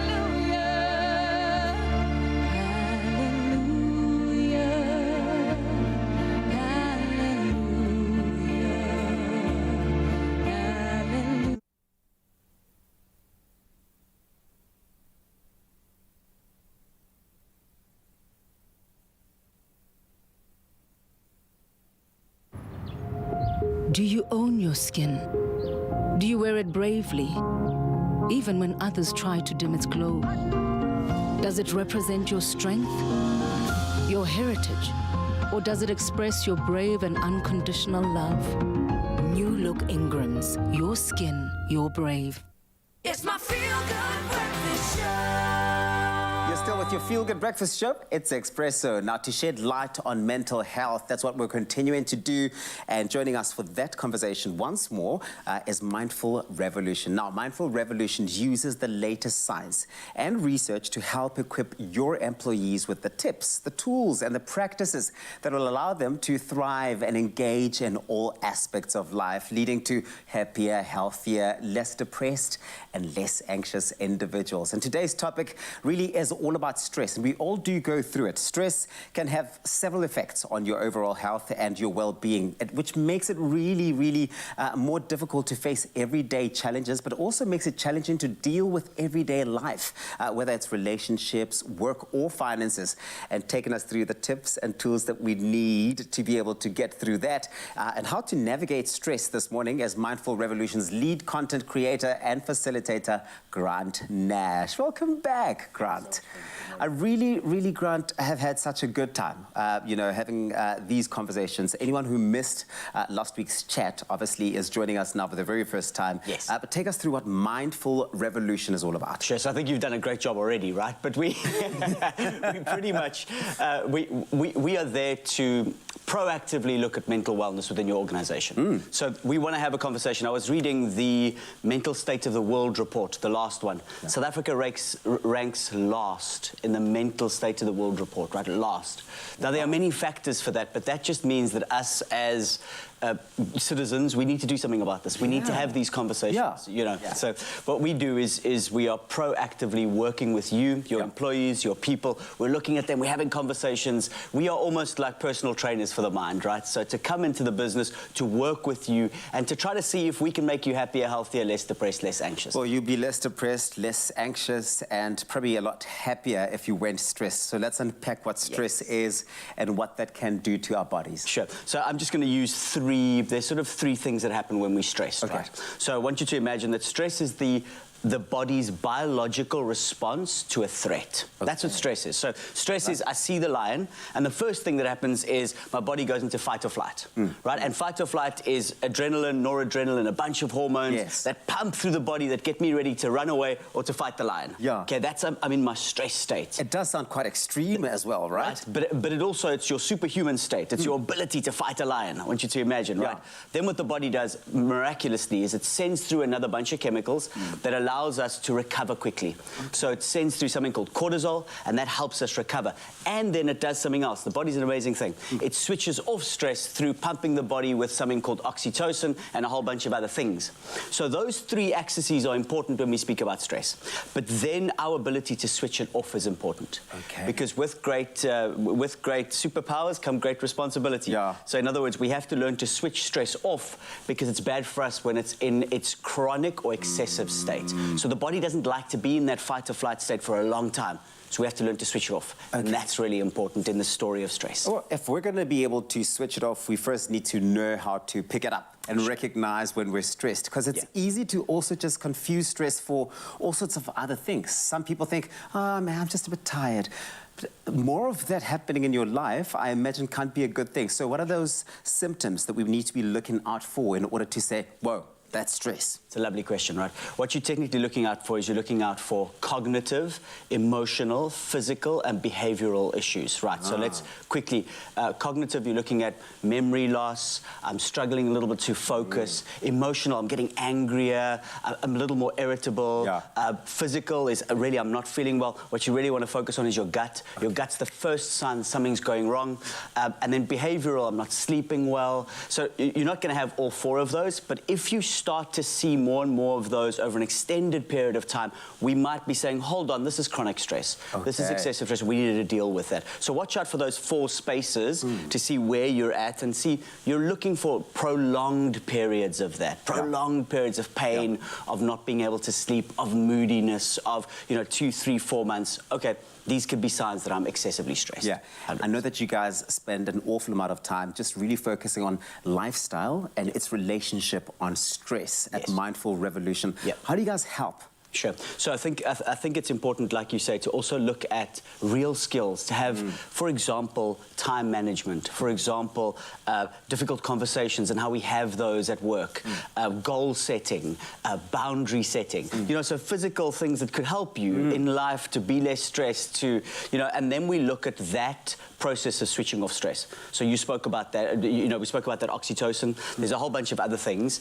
And if you don't mind, I want to do one little exercise with you today. Just one little one, right? Where this is going to help us to switch off the stress. Okay. And I think all of us do have some level of stress, so it's good to know that you can help me here. And so if I'm in a little bit of a stressful situation, so it's called the psychological sigh, and it works a little something like this. So it's Dr. Huberman. He says, 2 inhales, 1 long exhale. Okay, so watch me and then we'll do it together. Okay. Watch me. Okay, so you get a first inhale, top it up, and then exhale through the mouth in a sigh.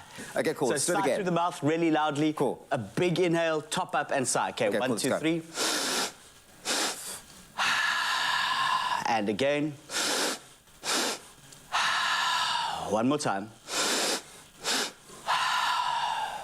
And what you've done is you've moved your body from fight or flight over into what we call the parasympathetic nervous system, rest and digest. On a physical level, how do you pick that up? Because for me, I instantly felt like my shoulders and it kind of just like sort of melted. And what it actually is the physical body telling the brain that there is no threat, calm down. Okay, this is really great. I think that you do have some incredible resources there at Mindful Revolution, and people need to tap into that and find out how their lifestyle, their ecosystem, their relationships, and their mindset can really ultimately affect their stress levels. Thank you so much, Grant, for joining us and having this chat. Okay, I'm telling you, we're off to some good stuff here. And if you'd like to find out more about how Mindful Revolution can help you navigate stress, there is always help. Be sure to visit mindfulrevolution.io to find out more about their programs and their initiatives. Some really, really awesome ones there. That's not all. You could also be one of 3 lucky winners who could stand the chance to win themselves a Mindful Revolution package for your business. It's worth 35,000 2,000 Rand. What you need to do is go onto our social media pages and tell us why you think that your colleagues or your employees could benefit from a mental wellness program, and include hashtag Mindful Revolution. And this competition will close on Wednesday, the 28th of September at 10 o'clock in the morning. T's and C's, you can find them on expressoshow.com. Hashtag Expresso Show. Grant, you rock, man. Thank you, my friend. Appreciate you. There we go, sir. I absolutely love the conversation. And speaking of health and wellness, we are about to make another viewer a happy winner. Yes, it's another one. Free to be you. Live, work, play, sleep, allergy-free with Allergex Non-Drowsy.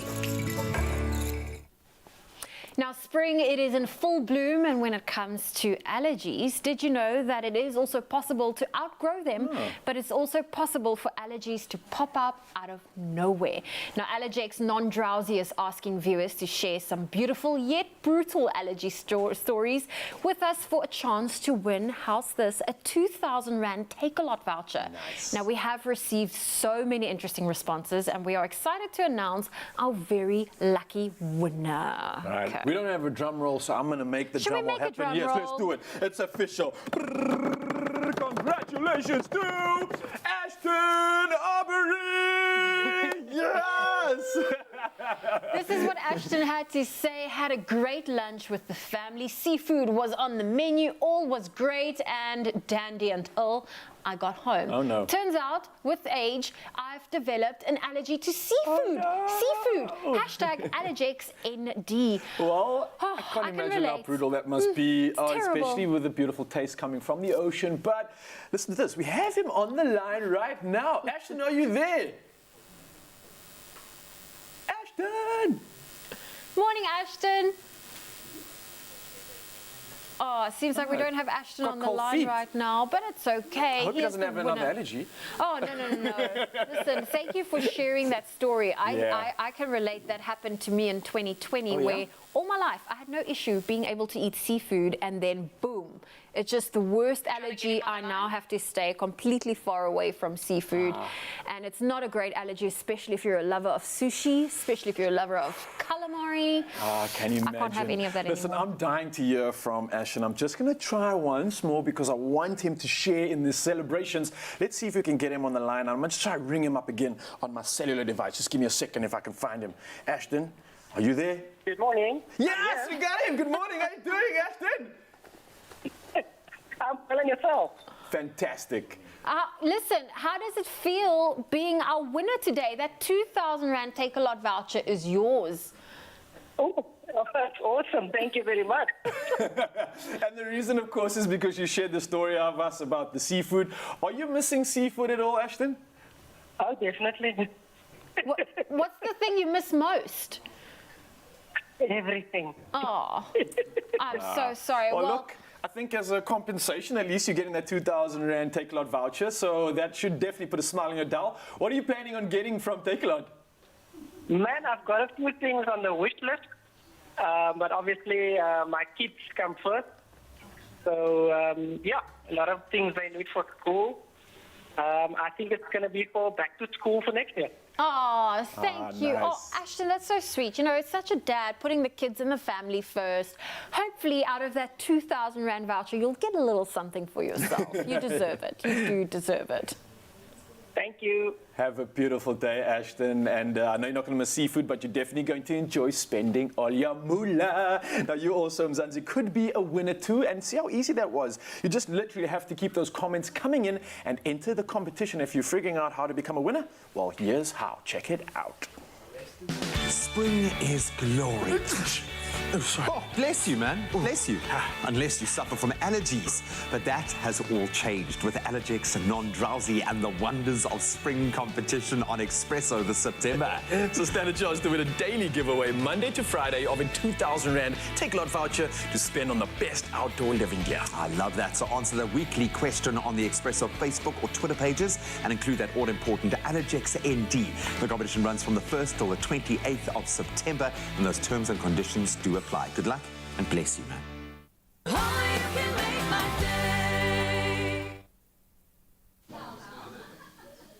Awesome.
yeah. She broke your throat and she cut your hair, and from your lips she drew the hallelujah,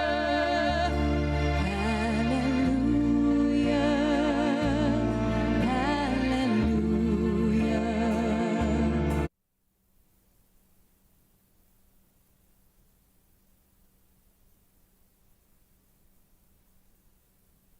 It's my feel-good breakfast show. Gynagard, feminine hygiene mastered. Welcome back. It is your Feel Good Breakfast Show, Expresso on S3. Now, we've been turning our attention to women's health and wellness for the last couple of weeks, and there are so many myths and rumors associated with cleaning and cleansing of the female intimates. Now, joining us to discuss personal feminine hygiene in teen girls is general practitioner and new mom, Dr. Chanel Martinezson. She's here, and it's so great to have you here. Hi, Zoe. Thank you so much for You having have me. a daughter of your own. 3 months old.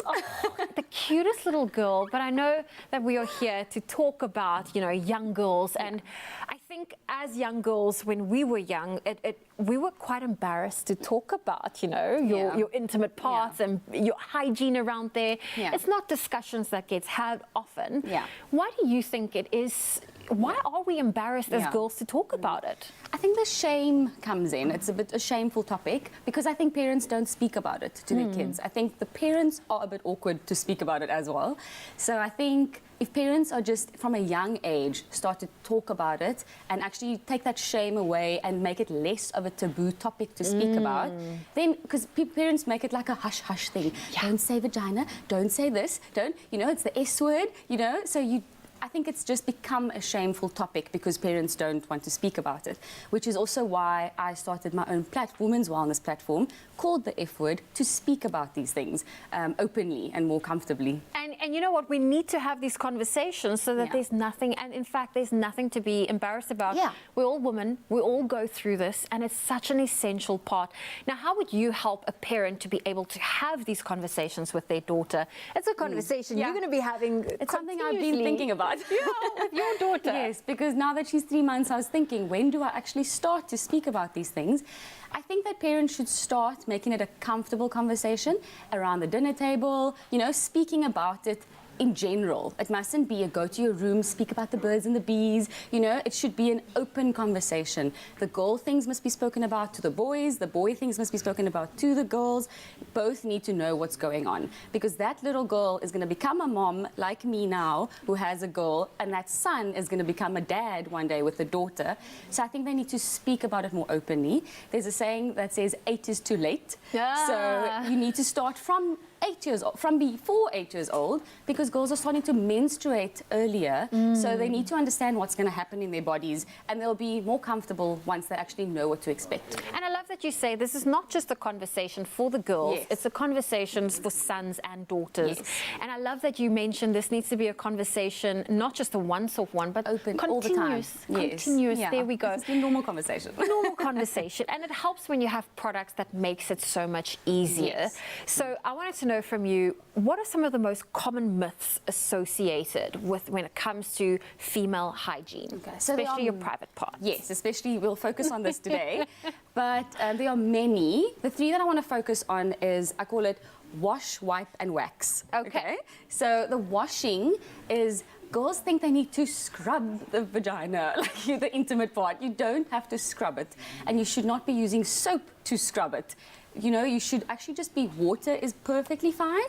And there are intimate hygiene products that are pH balanced, fragrance free, that actually are good for the environment of the intimate parts because the vagina itself actually cleans itself. It does not have to be cleaned out with any soap and a scrub and anything like that.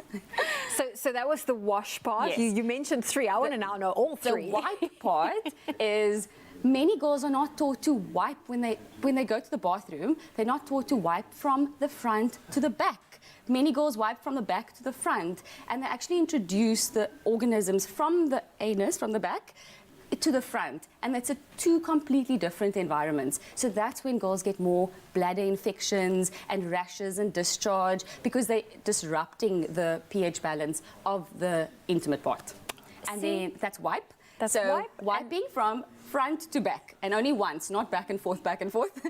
And then this third thing is, okay, this is not now intimate type, but wax. The wax in our ears, it's actually good wax. We should not be pushing the cotton buds deep in and pushing the wax back inside, because that's when it becomes impacted inside and needs syringing to get out. Okay. So yeah, that's just for general hygiene. health. You know what? I love this conversation. I love your elements of the wash, wipe, and wax talk. And I think a lot of parents will be able to implement these types of conversations with both their sons and their daughters.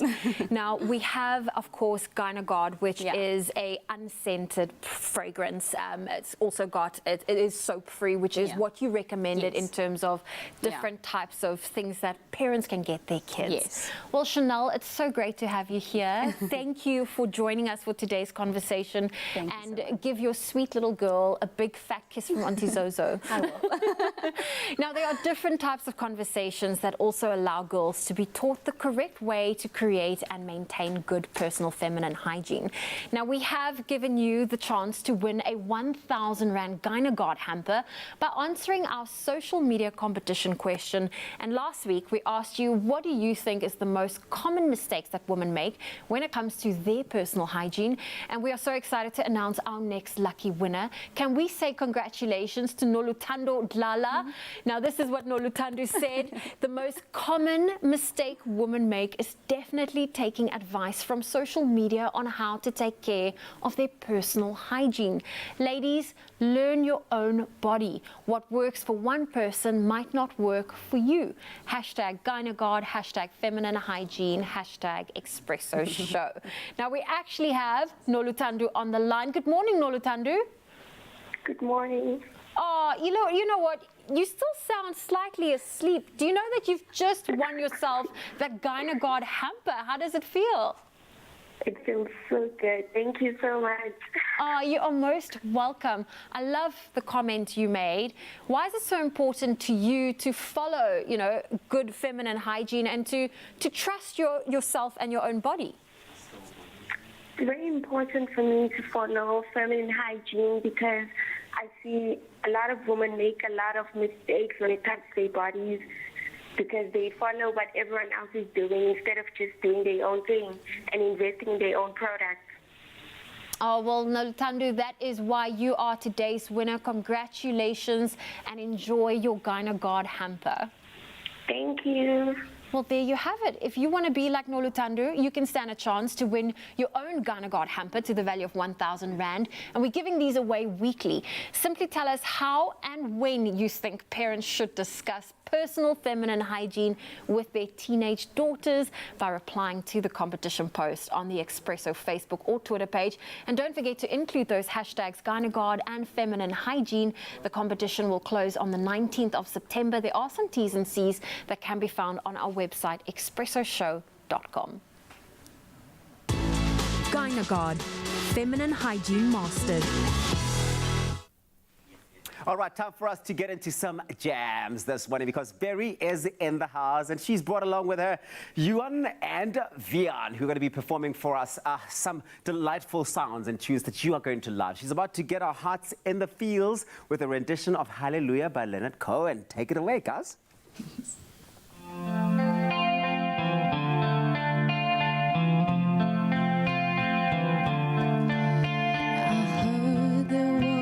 A secret chord that David played and it pleased the Lord, but you don't really care for music, do you? It goes like this: the fourth, the fifth, the minor fall, and the major lift.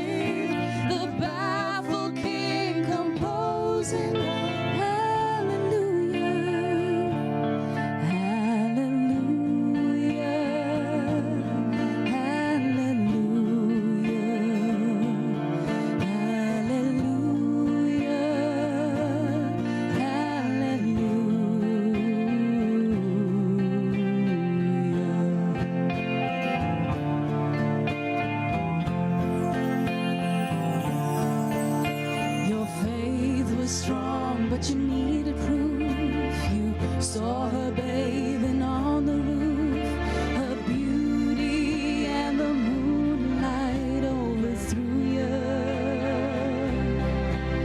She tied you to her kitchen chair, she broke your throat and she cut your hair, and from your lips she drew the hallelujah.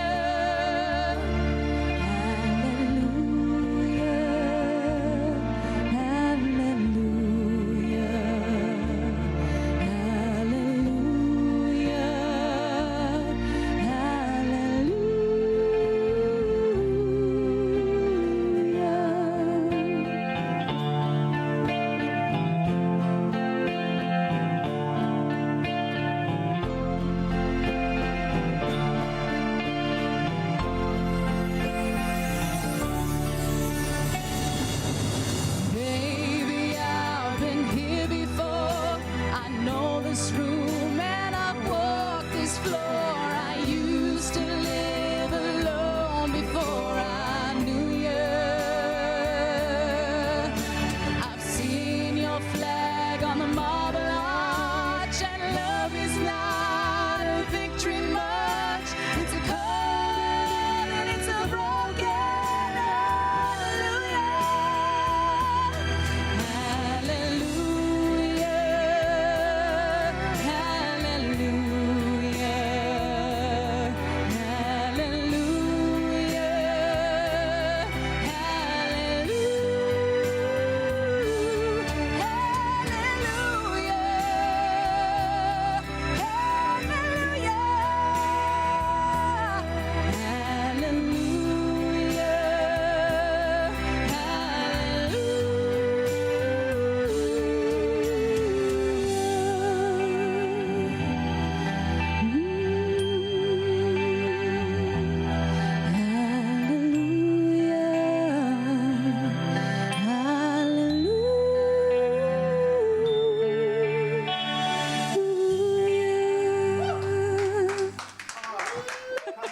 Come on, and this is why we love Berry here on your Feel Good Breakfast show. Our spirits have been totally elevated and lifted. Hopefully yours too. Let us know what you thought of the performance on our Facebook page, Expresso Morning Show SABC3. Of course, Berry is going absolutely nowhere. The gents are going nowhere. They're sticking around, and you should be doing the same. We'll see you in just a bit.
Zanzi. Welcome back. Your Feel Good Breakfast Show. And that wasn't actually on key, don't worry, but this is going to be on key. Let me tell you, the time between winter and summer is usually when people try to increase the amount of exercise they do. Now, it can be difficult to increase during the colder months, and the warmer months usually kick motivation into high gear. Now, when the spring rolls around, take advantage of the warmer weather and take your workouts outside. There's so much stimulation in those beautiful spaces, and we are blessed with so many of them in our country. Now, Carmen Valentino is back with us to take us through another one. It's a workout to get you ready for the warmer weather, and if you were a part of the first session, then let me tell you, it's about to get heated up in here. Carmen, are we doing the things? We are doing the things. I'm still recovering from the first session, by the way. I couldn't even breathe after. I was like, you were out of breath. But it was such a good endorphin release. I absolutely loved it. I'm hoping for more of the same here. What's the game plan? So the game plan now is abs. Okay, you know, nice. Summer, spring, we all want that flat belly. Oh, we yeah. all want nice, strong Everybody core. wants to get into a situationship as well, so that's going to help. So we have to have a good relationship with your abs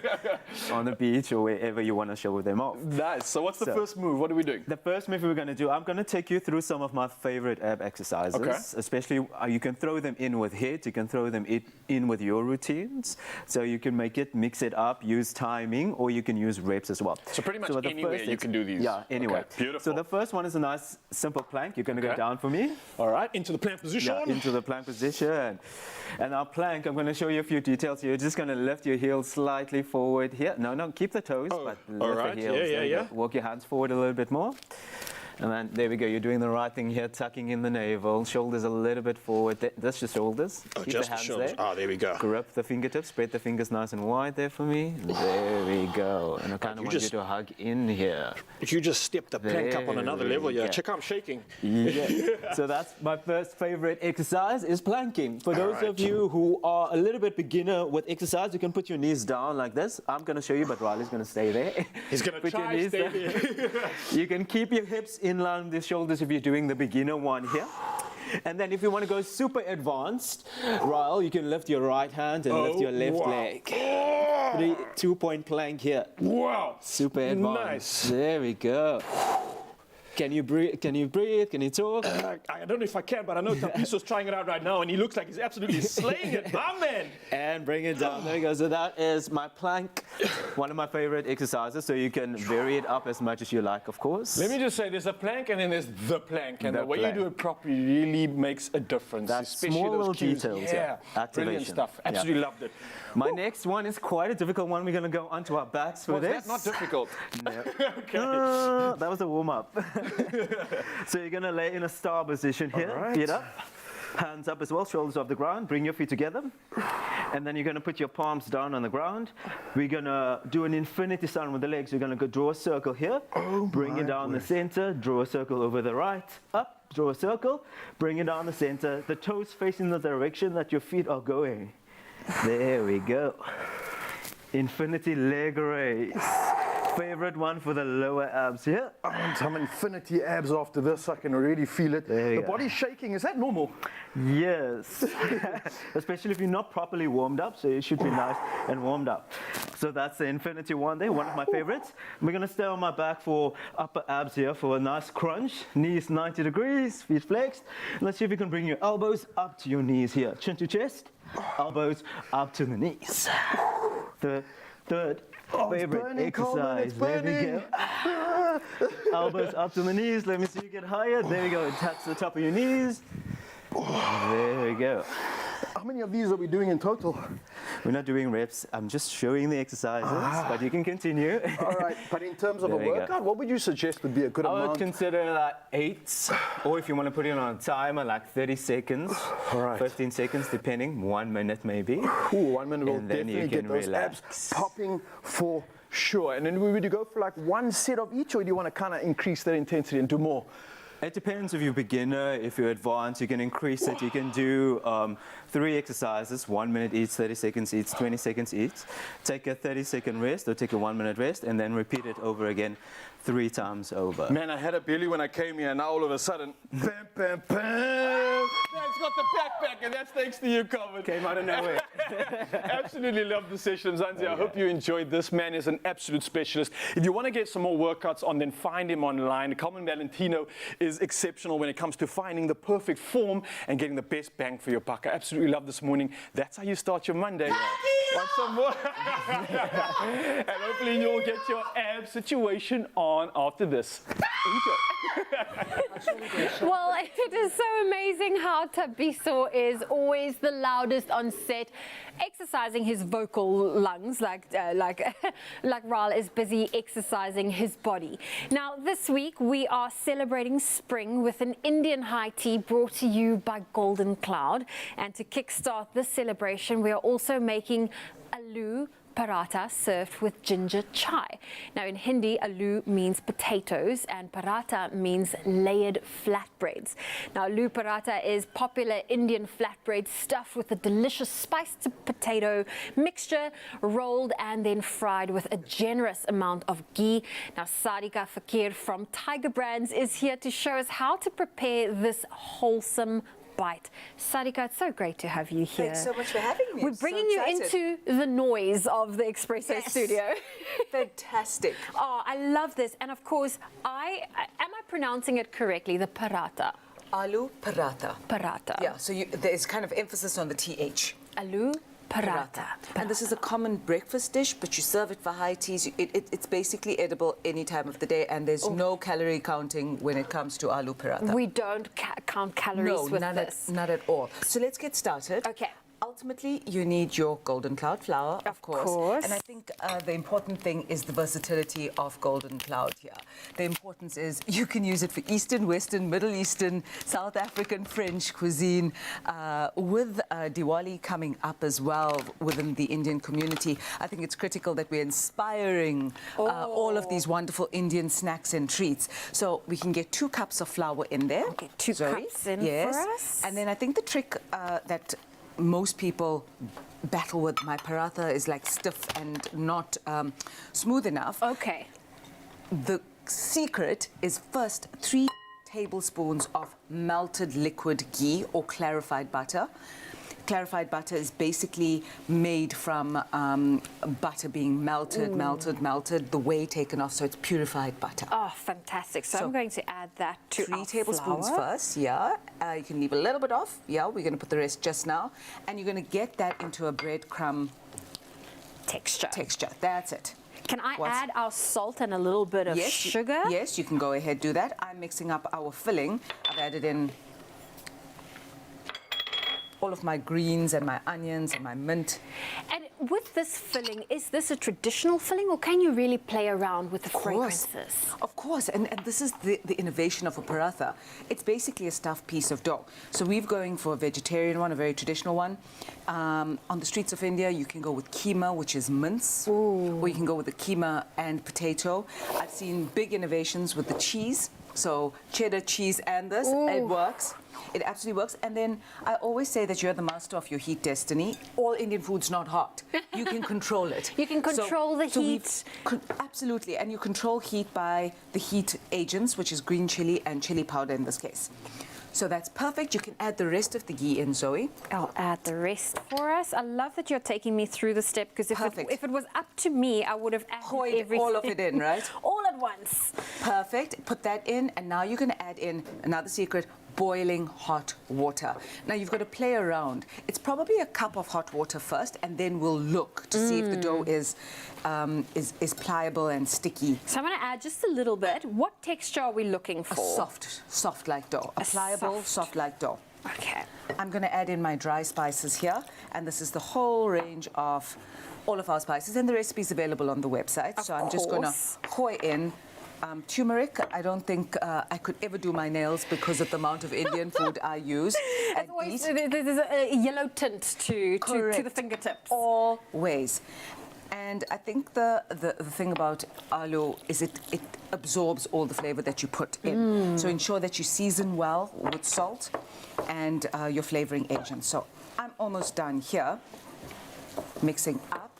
And you're going to have to get your hands a little bit dirty. I'm going to have to get my hands. I'm going to have to take this ring off. That's it. And you're going to have to probably put in a little bit more water from what I'm looking at. Just a touch. Yeah. Okay. Whilst we do that, I'm actually, in an Indian kitchen, it's multitasking. So we're going to get our ginger chai. So chai is the Hindi word for tea. It is not tea. It's not tea. Please, it is not It's tea. different. Tea means chai. Well, chai tea means tea. Okay. So if you're making chai, just say chai. Chai. You need not. You don't have to say chai You need tea. not be no, and You you just need not say be chai. influenced. I've taken social media on a couple of times, but it's a matter of no. Retailers say this. We can't do what is wrong. So basically, just say chai. Just say chai. It's like saying two twins. We know Exactly, a round twins. circle. Exactly. So here you've heard it this morning. It is just chai, people. Just chai. # just chai. So now, this is loose tea leaves. This is a very interesting thing. You can use tea bags, but generally in India we tend to use loose tea leaves, and that's where I learned it from, and I do it at home now. So you're going to add in about 2 tablespoons of loose tea leaves, and it immediately gets the water going. Now, the secret on chai, it brews in a pot. Okay. So I really think it's important not to miss the step. We just added in some fresh ginger, and you literally mix up like that. And at this point, as it gets to the boil, secret on ginger, please boil it first, otherwise you're going to have cottage cheese. Okay. So boil it on high heat for about 30 seconds if you don't feel like cottage cheese tea. We don't want that, not at And then all. we are going to add in our milk, and it's going to brew gently. And that is our chai. It's over there. It's over of there. course, we've got our filling over We've got here. our filling, and we're almost good to go and fill up. Okay, so if we are running out of time here, but if I want to now assemble my flatbread, are you happy with that texture? It's a little. Is it a little dry? It's a little bit dry, but we can work it. We can work it. Ultimately, I know, for the sake of time, you have your. You want that texture. So I should have added a bit more of the water. That texture, and then, literally, you're going to get. You make a little hollow. Oh. Like that. So. There we go. So all your fillings on the inside. Correct. And you pinch it together. Yes, you do not stick 2 rotis together, guys. No. No, please do not stick 2 rotis together. Oh. So you're going to use a bit of flour, like that, and you're making a little. Like a little ball, but little not ball. perfect. But close it so it doesn't. So you can see. There we go. We don't want to lose our and filling. you flatten. Now I'm doing my Indian auntie vibes. Oh, well, Sadika, while you're doing that, Golden Cloud has a new and very exciting competition with a weekly celebration of a spring high tea. Now, 5 lucky viewers stand a chance to win 10,000 Rand from Golden Cloud and a Kenwood appliance so you can bake with the best. Now simply create a bake using Golden Cloud products and share a photo of your bake on the competition post on the Expresso Facebook or Twitter page, or you can simply use the WhatsApp line. It's 063 814 2300 and tell us what makes your high tea the best creation. Make sure your picture includes a Golden Cloud product and don't forget to use that hashtag high tea with Golden Cloud. Entries will close at the end of the month, the 28th of September. There are some T's and C's that can be found on our website, expressoshow.com. If you want to get your hands on this ginger Thai and aloo paratha, it is also available on our website, Expresso Show. Now, I love what you've just done there. So you rolled it out. Correct. Already hot flat pan, but in an Indian household it would be a tawa, so extra flat, and make sure it's already preheated. Now if you want to add extra more indulgence, you can add more ghee now. But there's enough ghee in the dough, and then we look for it, and then I know asbestos hands. Oh, there we go. We are gonna let that cook gently, 1.5 minutes on either side. Oh, well, there you go. A delicious recipe. And as you said, it's perfect for breakfast. So I think I'll have that for breakfast. Thank you very much. And we have it on our website, expressoshow.com.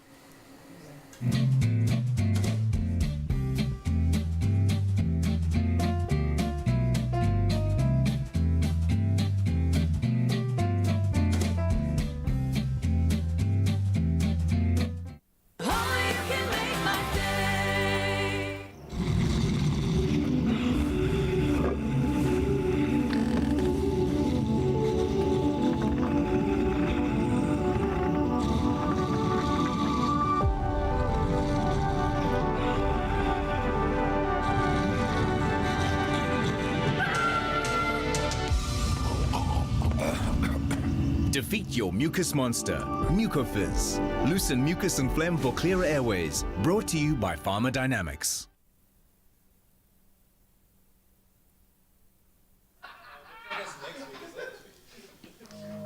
Yeah, that's the one. And you can join in as soon as you want to. Okay. Because I think it is. Okay. Yeah. Took a turn for the worst. Can you hear me talking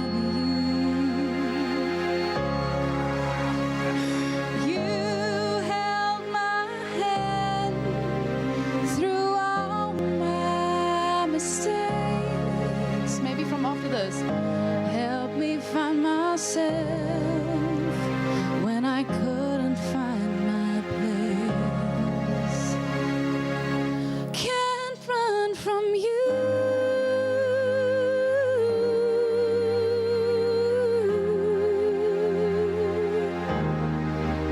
You're everywhere that I turn, every thought passing through. I said things I never meant, I said things that I regret. Such a fool to think I had the time to put off talking to you.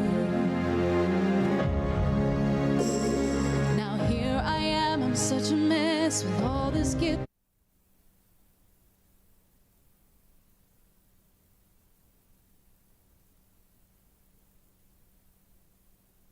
It's my feel-good breakfast show. Feel Good Breakfast Show. I'm standing here with Sadika. We were just in the kitchen having a ball, and you're not going anywhere. We've got another delicious recipe and a potential surprise. A potential surprise, 1 or 3. Okay, well, you do want to stay tuned for this final hour of your Feel Good Breakfast Show. We still have a lot up our sleeve, and it's time for us to get into those morning headlines. Here is Tabiso. Well, we love surprises. Time for us to take a final look at those news headlines. We start off here at home. The South African San Council has called for greater inclusion by the San people in the development of tourism programs. Tourism Minister Lindiwe Sisulu is hosting the 2022 Tourism Month launch at the Kwatu Nature Reserve on the Cape West Coast. And this as tourism is on the up following the devastation created by the COVID-19 pandemic. Chairperson of the San Council, Colin Lowe, says that the San community often feels excluded from the tourism value chain, even though many tourism concerns offer trips to the areas where San people live. Staying here at home, Home Affairs Minister Dr. Aaron Motsoaledi has extended the validity of Zimbabwean exemption permits to the end of June, which is the 30th of June next year. These permits granted to Zimbabweans who moved to South Africa before 2009 were set to expire at the end of this year. These permits were meant to regularize the Zimbabweans' presence and allow them access to some services. The Home Affairs Department says it hopes Zimbabwean exemption permits, otherwise known as ZEP, holders will take advantage of the 6-month extension to make representations as to why the department should not terminate their stay in South Africa. In news making headlines further abroad, France's envoy to the United Nations, that's the UN, says that the efforts of the African Union's mediation in Ethiopia did not bear fruit. This as he made a case for a greater role for the UN Security Council in arresting the deteriorating military and humanitarian situation in that country. Ambassador Nicolas de Rivière of France, president of the Security Council for September, said that the council had to date sought largely to defer to regional organization and mediation efforts. But France now officially warns that those efforts are not making sufficient headway. Meanwhile, former U.S. President Barack Obama won the Best Narrator Emmy Award on Saturday for his documentary series, Our Great National Parks. The Obama's production company, Higher Ground, is behind the 5-part series on national parks around the world. And Obama believes, he certainly becomes only the second U.S. president in history to win an Emmy. The only other president to win an Emmy was General Dwight D. Eisenhower, who won an honorary award in 1956 for becoming the first president to conduct a televised news conference. Staying in international news, internationally acclaimed cultural icon, singer, songwriter and traditional instrumentalist Dr. Latozi Matosini Mapahleni has been honored with the Fantuka Af Living Legends Recognition Series Award by the Department of Sports, Arts and Culture. Certainly local news that's making international headlines. This recognizes her contribution to South Africa's cultural landscape of traditional music. Some of the instruments played by the singer and composer include uhadi, umkhube and isitolotolo. The award was officially handed to her at her home village of Mkankato in Libode in the Eastern Cape. The series honors those whom the department refers to as living human treasures and celebrates their immeasurable contribution to the South African arts landscape.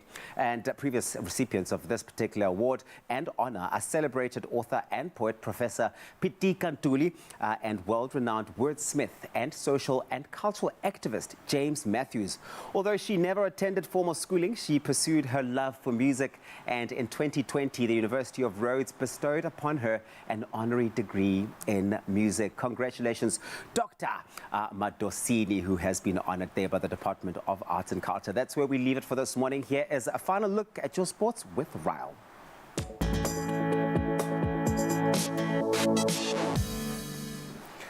Thank you so much, beautiful Tabiso Makubela. For now, though, it's time to head into the sport action from this weekend.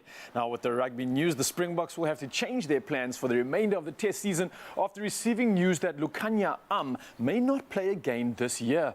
Now, underwent surgery on Friday on a knee injury that forced him to leave the Springboks Rugby Championship squad, with the recovery time expected to be around 12 weeks.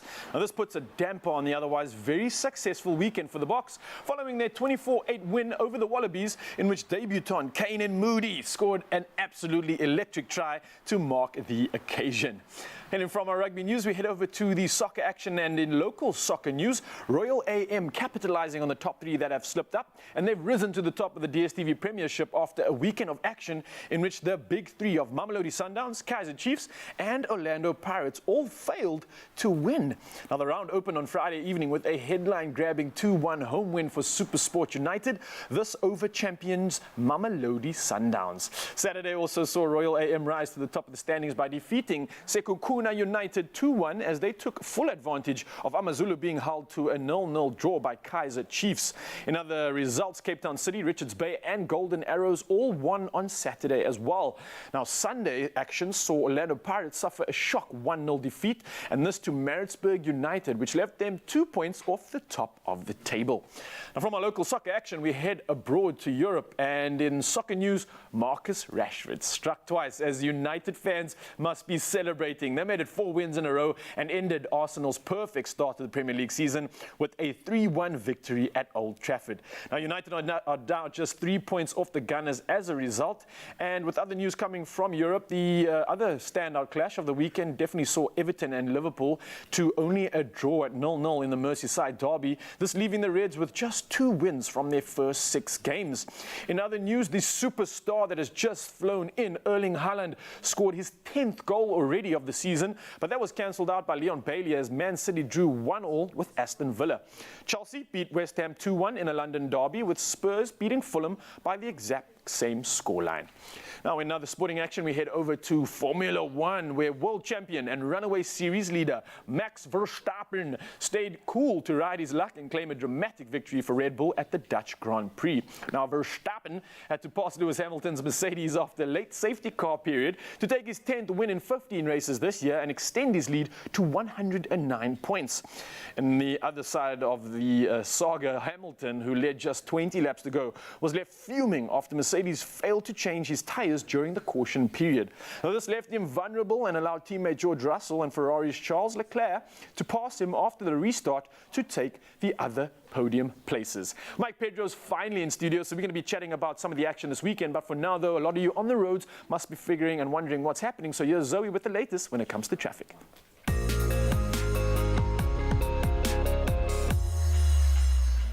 Thank you, Ryle. And we start with traffic in KZN, Mount Edgecombe intersection. There's an accident on the N2 southbound after Mount Edgecombe intersection, and the left shoulder of the lane has been affected. Please keep a safe following distance. Moving to Centurion in Johannesburg, there's a multi-vehicle accident on the N1 northbound before Botha Avenue. Both right lanes are currently closed. Expect heavy delays. And in Cape Town, in Wynberg, there's a veld fire on the N2 inbound on Hospital Bend. That left lane has been obstructed. Please approach with caution. That's where we leave your traffic this morning. Let's take a final look at your weather.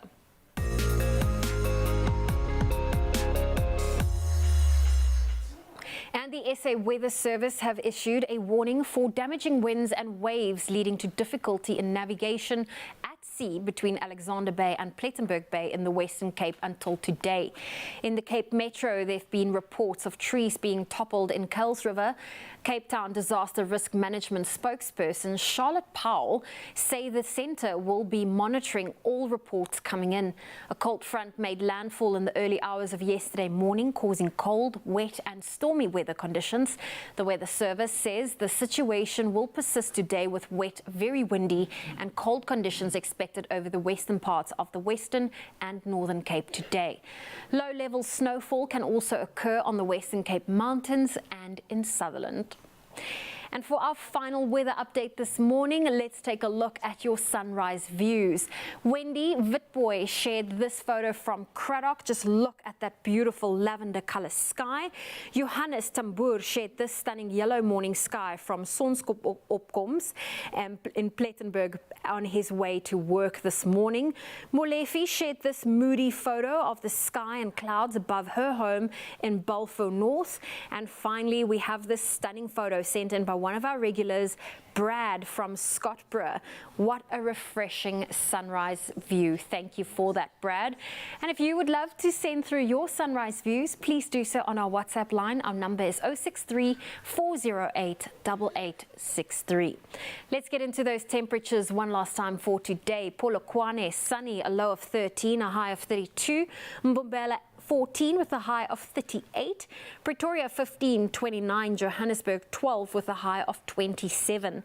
It's sunny in Mahikeng, 9's your low, 30 your high. Klerksdorp 7 reaching a high of 28. Sunny in Kimberley, 3's your low, 21 your high. Bloemfontein 0 reaching a high of 22. Richards Bay 16, 28. Pietermaritzburg 10 with a high of 28. Partly cloudy conditions in Durban 17 with a high of 23. Mthatha 6 reaching a high of 27. East London 11 reaching a high of 22. Sunny in Cradock 1 with a high of 22. Gqeberha rainy conditions with a low of 11, a high of 18. Windy conditions in George 9 reaching a high of 19. Cape Town 8 with a high of 14. Rainy conditions in Worcester 1's your low, 12 your high. Sutherland cold conditions -3 with a high of 9 and some snow predicted. And if you're in Uppington, a low of 3 and a high of 20 degrees Celsius. Well, that's your weather for this morning on your Feel Good Breakfast Show. Okay, so those are your lows and your highs as far as temperature is concerned, but we're about to turn up the heat. The temperatures are rising here on the Expresso music stage because Berry is in the house, and this next song is so inspiring. In fact, it was written before Berry became Berry, before Berry became the Berry that we now know and love oh so much, written with her husband. In fact, there's a beautiful love story and a whole just coming together, a story that led to this creation of music, and this song is called Can't Run From You. Berry, that's what it's called, yeah? Yes, yeah, you're that's right. it. Good. I'm gonna run from you to go dance there. Bye.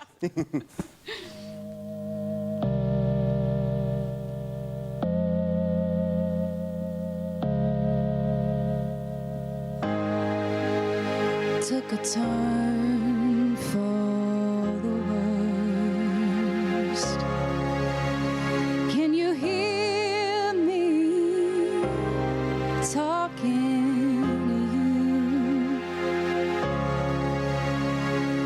You held my hand through all my mistakes. Helped me find myself when I couldn't find my place. Can't run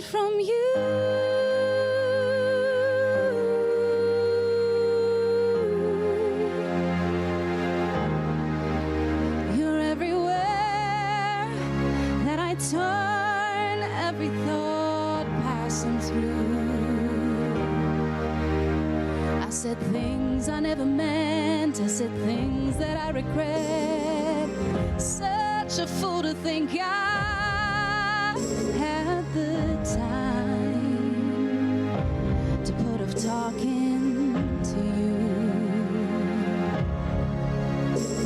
Now here I am, I'm such a mess with all this guilt inside my head. Such a fool to wait and say I love you too. Can't run from you.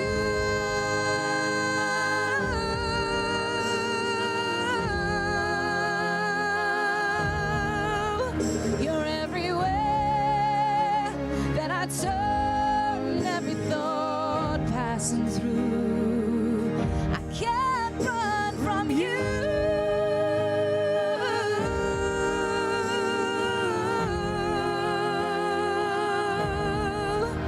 You're everywhere that I turn, every thought passing through.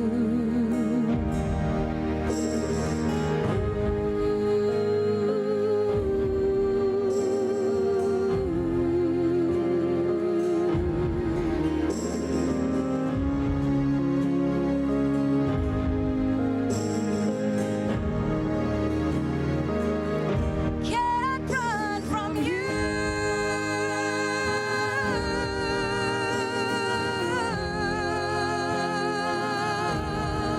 You're everywhere that I turn, every thought passing through. I can't run from you.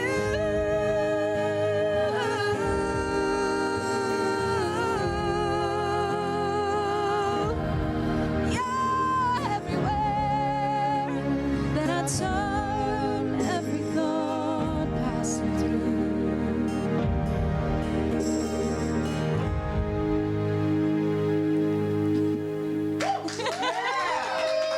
Run from you, Berry. I mean, this sounds like such a beautiful, rich, wholesome love story. You know, when you just love someone and you just can't run from them simply because you do not want to be getting away from them every passing thought, every moment. I mean, come on. If this isn't love, then what is? What did you think of it? I love it. Expresso Morning Show, SABC3. Use the hashtag Expresso Show and let us know. I love it. I want to fall in love. Somebody, come on.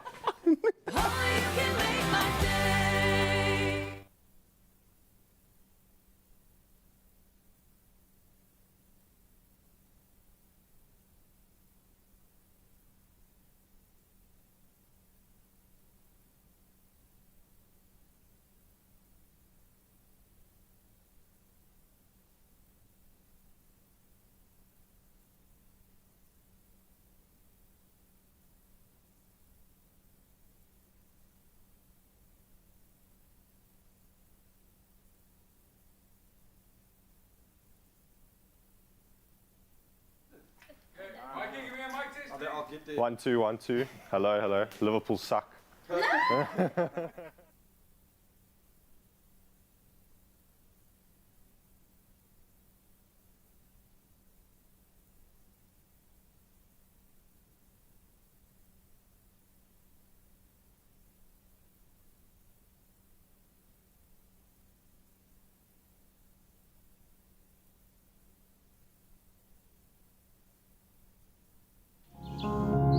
Nourish your skin with Ingram's Tissue Oil and Rich Skincare range. Now with 72-hour rich moisture for radiant, glowing skin.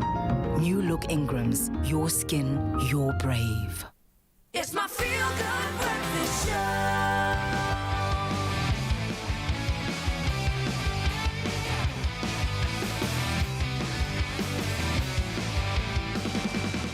Zanzi, welcome back. Your Feel Good Breakfast Show, and let us dive into all the weekend's action like we have. But something that's standing out right now is the bumper weekend in the Premier League. Now, with the Merseyside derby and the clash between Arsenal and Man United taking centre stage, the derby ended in a 0-0 draw, while United claimed a 3-1 victory over the ever hot-running Gunners. Now, with us to review all the action in sport, we've got our sport producer and anchor, Mike Pedro, in the building. Thank you. I would be happier. I know we would both be happier. Man, how frustrating was this weekend for us, being Liverpool fans, knowing the potential, seeing Everton kind of not producing the season so far and then not getting the result. Yeah. What's happening, man? I wish I knew, because it's very, very annoying. Yeah, and I think given the run that Liverpool were on before this game, 9-0 against Bournemouth, that last-minute winner against Newcastle in midweek. You'd think this would be easy pickings. You think they take that momentum into the game against Everton, but we literally... I'm curious to figure out if things are going to change. I mean, I watched the game. I can see the potential. It's just... What's happening, man? I think they just need to get used to each other. Yeah. I mean, for the longest time, that front three has been Mane, Firmino and Salah. Yeah. And now Salah's the only one left. It's Nunes and Diaz slotting in alongside him. So there needs to get that understanding that the previous front three had.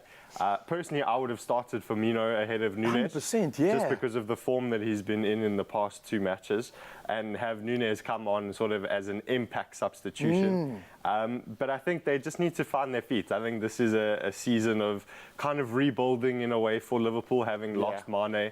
They've got so many injuries in midfield at the moment. So it is going to take them a while to get up and running. But in that time, you're also seeing the likes of Arsenal, the likes of Spurs, the likes of Man City, putting in performances, getting wins. And that's good. And Man United as well after yesterday. Of course. And that's going to make Liverpool fans very nervous. I know it makes me nervous. It does indeed. But speaking of those great results, Spurs coming through with the result. Once again this weekend, beating Fulham 2-1. How much of a factor do you think Champions League play in the domestic form has anything to do with this? Yeah, I think Champions League is obviously going to start from tomorrow. He looks like he's just getting started as well, man. Yeah. But unfortunately for them, but maybe fortunately for the rest of us, City were held to a 1-1 draw.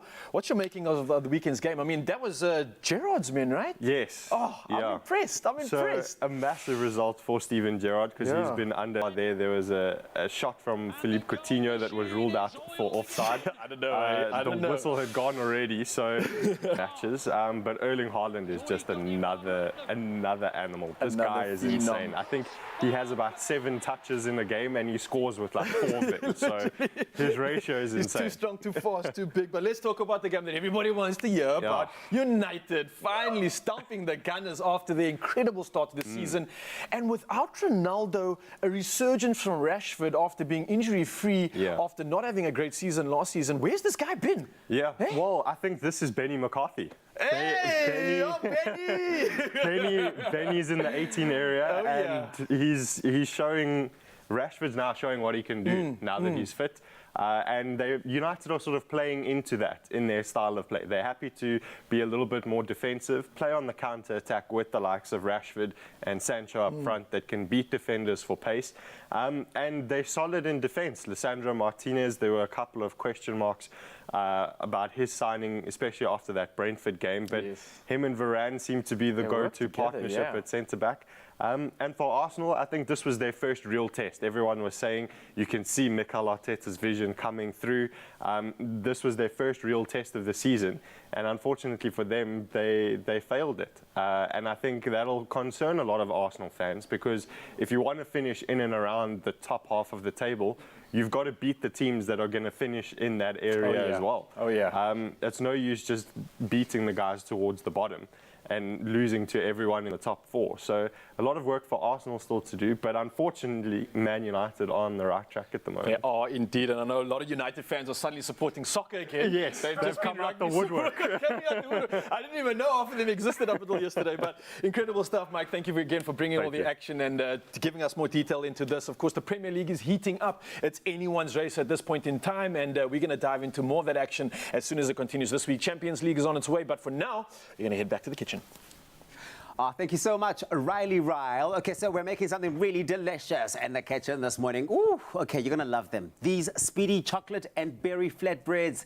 They're so quick and easy, you literally could put them together during ad breaks. That's one thing I do love about them, but the fact that they taste oh so good is another reason. It's a level up from, the typical savory version, and you can really add any of your favorite toppings to turn them into a sweet treat. And when you mention the words sweet treat, you're calling Me, and Zoe's going to help us make it, right? Oh, we are. And you know what? We love to boast about the easy recipes. So I'm going to show you how to make the flatbread. And of course, we are using our Clover Sip Up. And we're going to go for the low-fat drinking dairy snack with choc chip.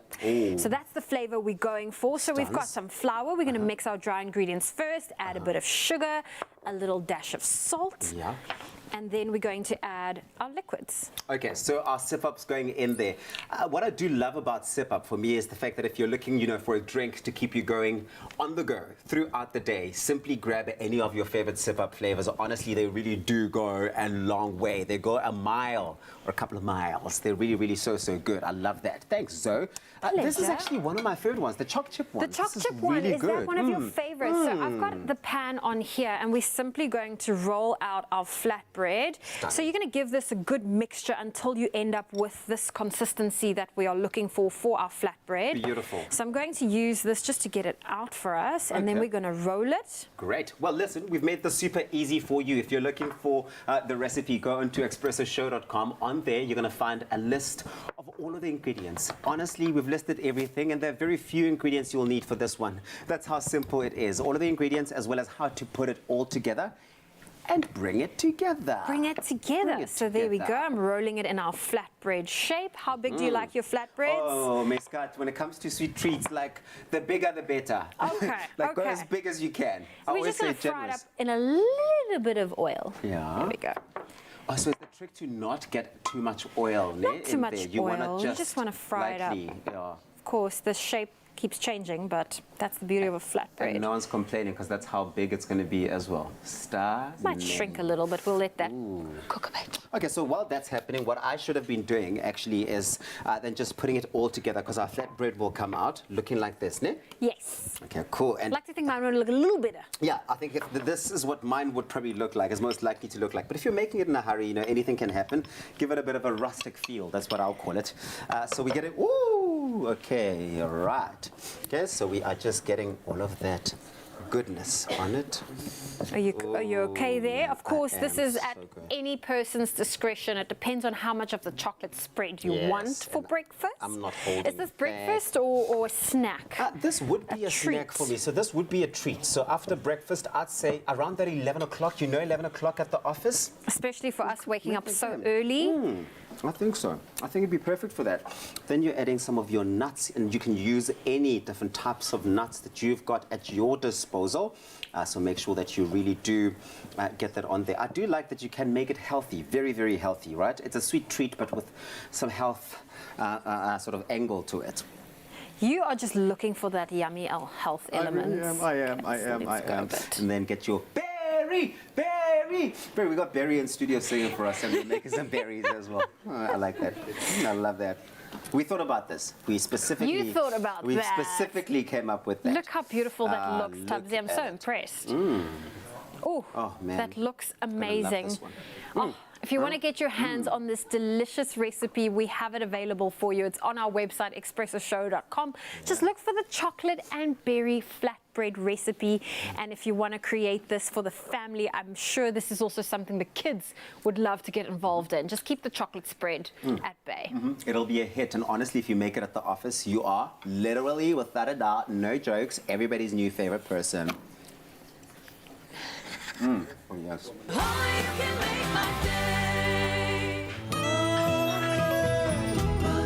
I'll go. But one of you should. Oh, he's back. Oh. Move away. Clover fresh milk. Made with love by Clover.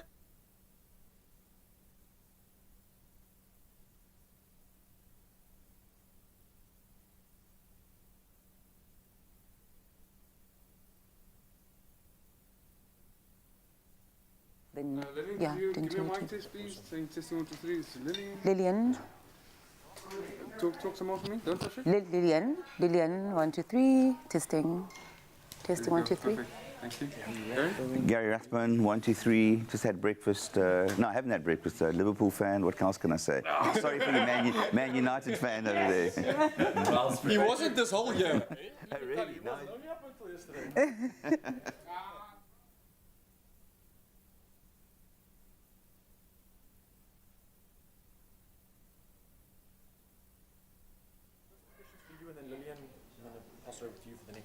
Okay, that's good. Just you guys and Nike.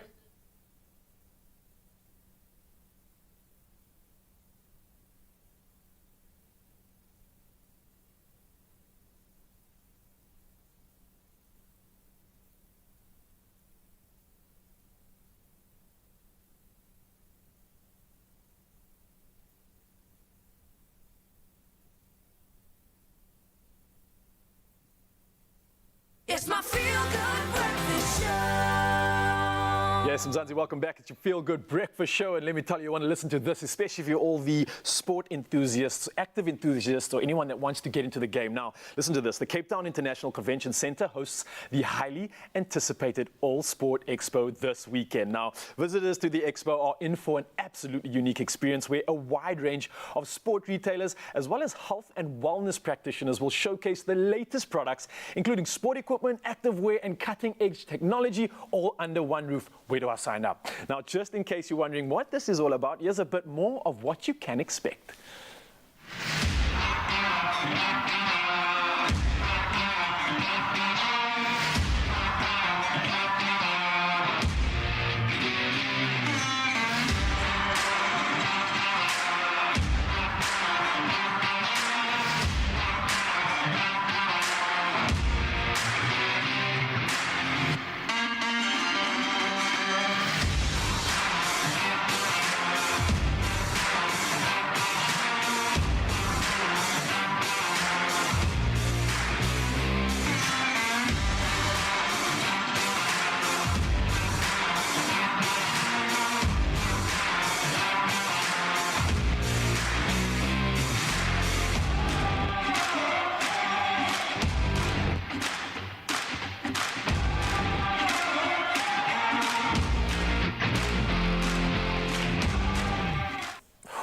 Oh, how cool does that look? You definitely know where I'm going to be this weekend. Now, SABC is a partner of the event, and here to tell us more about this partnership, we have the head of sport at SABC, Gary Rathbone, in the building, as well as CTICC representative Lillian Schlabangane. Ladies and gentlemen, welcome to the couch. How are we doing this morning?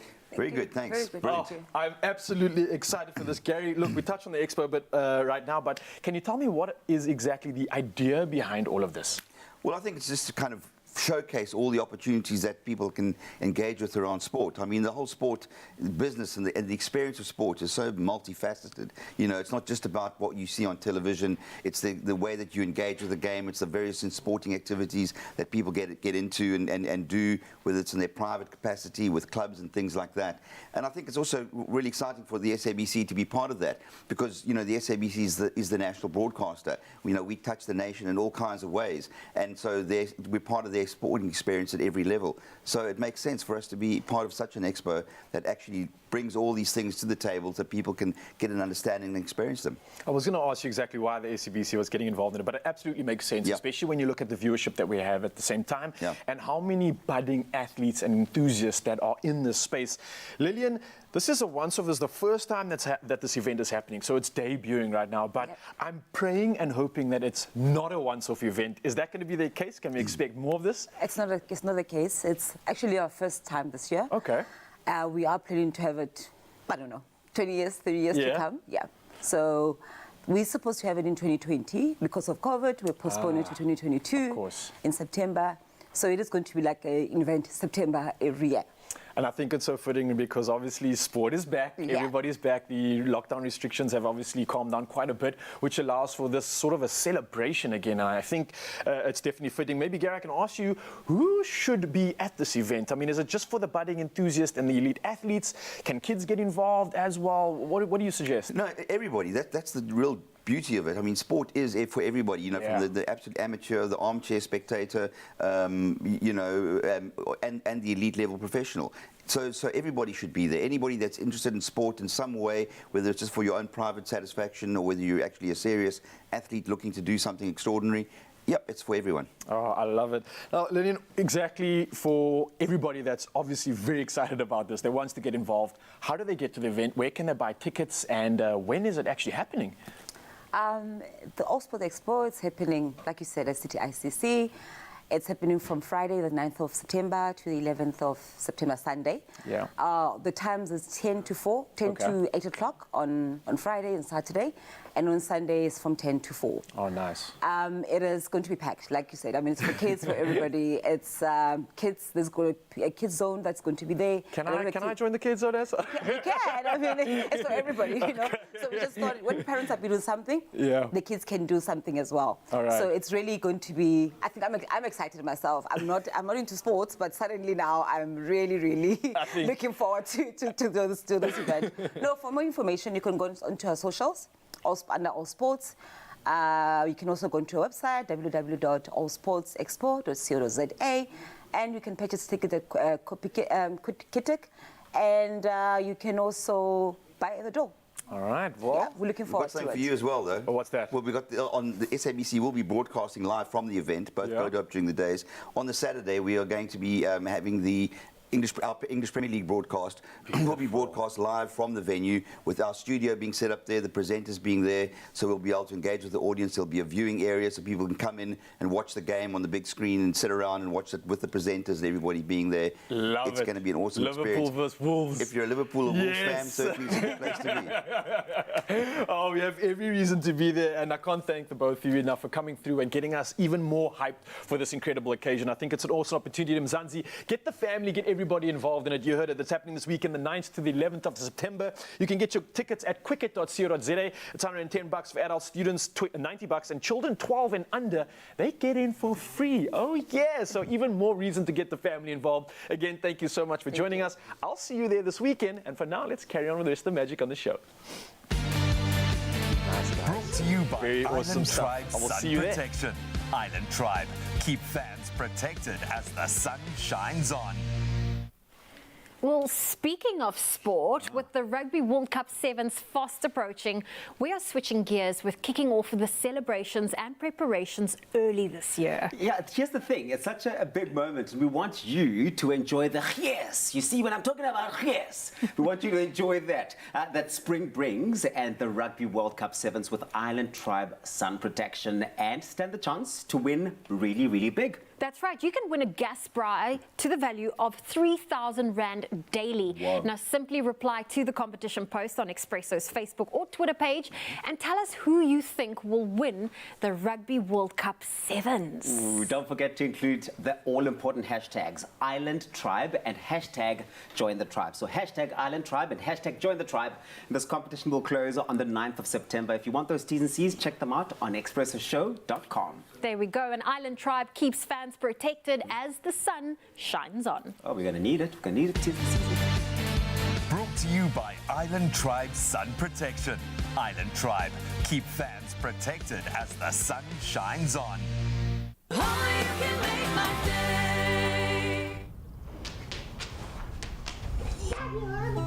What do you want to play?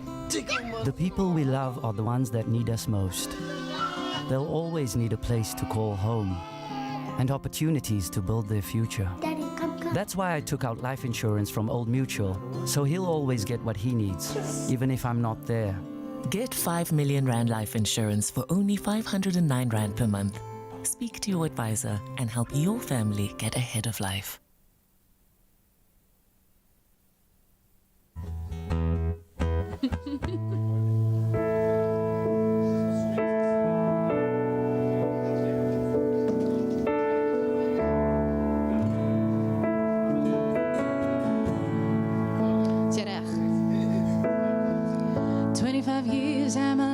Still trying to get up that great big hill of hope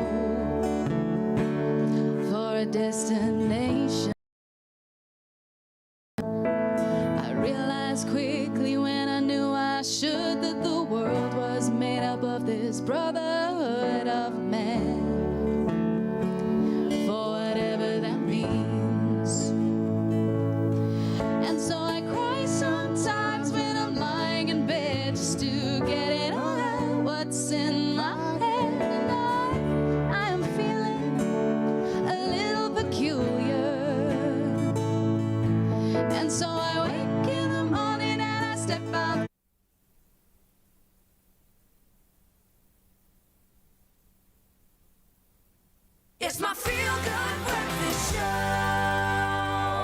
welcome back. Your Feel Good Breakfast Show, and spring is in the air. Oh yes, and Woolies has us covered with their versatile menswear range to get us from the beach to the bar and everything in between. Now here to help us look cool and dapper all season long is Woolworths menswear buyer Mudin Modak, and man, the guy himself is as dapper as it gets. How you doing, brother? Good, thank you, and you? I'm so good, so excited, of course, and even more excited because I see some good options on the line. It's resonating with me, but I want to ask you exactly, we're prepping for the warmer weather. What exactly can we expect to see in store this season from Woolies? Well, there's a lot of exciting things happening this season, and I think the season is more about being more relaxed, more comfortable, and it being summer. The key item for summer would definitely be shorts. So just to take you through some of... Yeah, let's flaunt some of these good looks out here from Zanzi. So I think from a short point of view, this deck short is the most important short for this season. Yeah. It's comfortable, it's elasticated for more comfort, it is wider and roomier on the thigh, and yes, we have in a whole lot of colors, as well as some stripes and prints. Okay, nice. So that is the biggest short for the season. The second thing is expect to find chino shorts. This is comfortable, it is added stretch for comfort, and this is a staple item which is available in slim fit, but we also have it available which in a relaxed fit, which is the key fit for this season, and you'll see a lot of relaxed fitting clothes coming through. I love something that you mentioned, Mubin. Sorry to interrupt you, but the fact that you said there's still stretch in it, and the fact that it has these color options, because for me, I'm active, right? So when I walk around, suddenly I just want to drop in a squat, and you can do exactly that, right? And it's giving us that flexibility and mobility at the same time. So I'm here for that. It's not only looking good, but it's functional too. Yes. Love that. I love that. What else you got for us? Oh, that's also available in some textured fabrics, giving you that whole linen look. Then in terms of tops to go with it, I think the key thing here is linen. Linen is key for the season. It feels so good. It does. And it fits amazing as well. So we have this available in t-shirts, in plains and in stripes, which is actually amazing. And as well as the golfer, so I'm showing the golfer that I'm wearing. It's a lot more easygoing, it's a lot more relaxed. Yeah, definitely. And then to top it off, the linen capsule is a beautiful linen shirt. This is the shirt for the season in terms of shirts, and it's available in plain and in prints. Oh man, I'm absolutely loving it. I think I just want one of each if I can. But I kind of see where you're going with this, because just looking at the rail, you've got a varied amount of prints, different colors on top of that. But at the same time, it seems like if I just got a few of these items, they'd become like essentials. I could work around with it, I could switch things up, and I wouldn't have to necessarily buy every single piece, but I could still wear it up and down and do a lot more with it because of that versatility, right? I think, it's a lot of, these items are versatile, so you can dress it up or down. All right. I know you're wearing some of the gear, I am too, but I thought let's bring the professionals in. We've got some models in the building to see exactly how... Look at this, man. You know what I love about summer is the fact that men are confident enough to be able to flaunt their legs. And that's important, man, and we should do exactly that, because we got some liquor beer now on us, man, you know what I mean? But I love the look, I love the color as well. It's rich, but it still has that relaxed feel. What do you think? Yeah. So just going through what Daniel's wearing here is he's wearing that relaxed fit golfer with a pair of deck shorts. So he's looking a lot more casual. But at the same time, he looks good enough to be able to jump straight on a yacht and fit in with the rest of the crowd, right? He does. We've got another model in the building? Yeah. Let's bring him in. Oh, the finest of the lot, ladies and gentlemen. The beautiful Thabiso Makubela.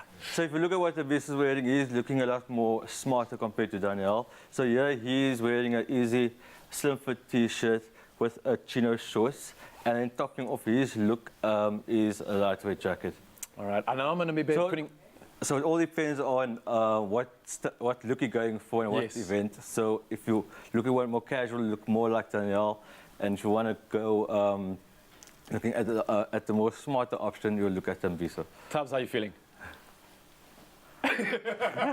No words at all. words. That just says it. Oh, That's good. I absolutely love it, and I can't thank you enough. I was going to ask you what essentials and which ones we should get, but I feel like we should just get them all. You can't go wrong with choosing either of them, right?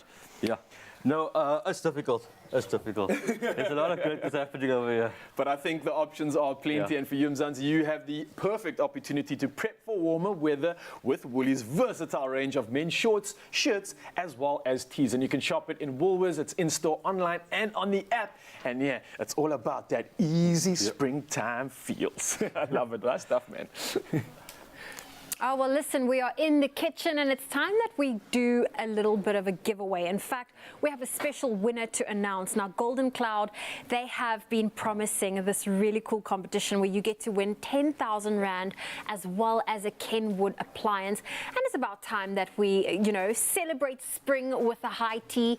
And 5 lucky viewers stand the chance to win that 10,000 Rand from Golden Cloud and a Kenwood appliance.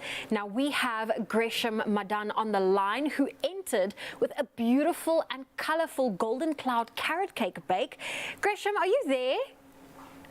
Hi Zoe, yes I am here. Oh, good morning. We want to know what inspired you to enter this competition.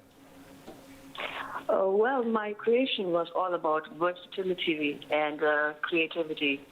So I told myself, instead of making a whole carrot cake, let's do mini ones.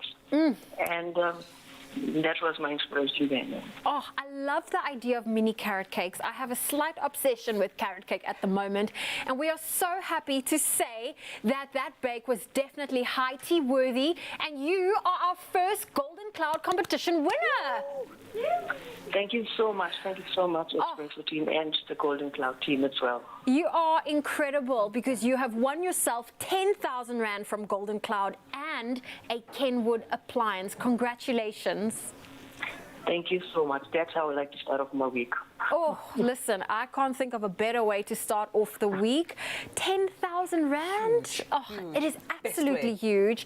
And of course, if you would love to be a winner too, then simply enter this Golden Cloud Springtime High Tea competition. And to celebrate, Gresham, Sadika and I, we are going to make this entry bake with spiced mini Golden Cloud carrot cakes with cream cheese frosting and candied carrot bites. We're taking complete inspiration from this recipe. Absolutely. And I'm very excited for this because we're going to do it the miniature version. Which is perfect for a high tea. Yes. You almost want that petite daintiness for a high tea, but it doesn't stop you from making the bake cake. But I think just for high tea, this is perfect. So let's get moving. We're going to multitask in the kitchen. We're going to multitask, and what's great about Golden Cloud, I mean, we are using the carrot cake and icing mix. Everything you pretty much need is in there, and we're just going to add a couple of our own little touches. We'll to add a couple of touches, it. but even if you just don't have time, this product is absolutely superb. Just get it in there, get your wet ingredients with your dry ingredients and in the oven. Boom, but you're what done. we're encouraging is creative excellence here,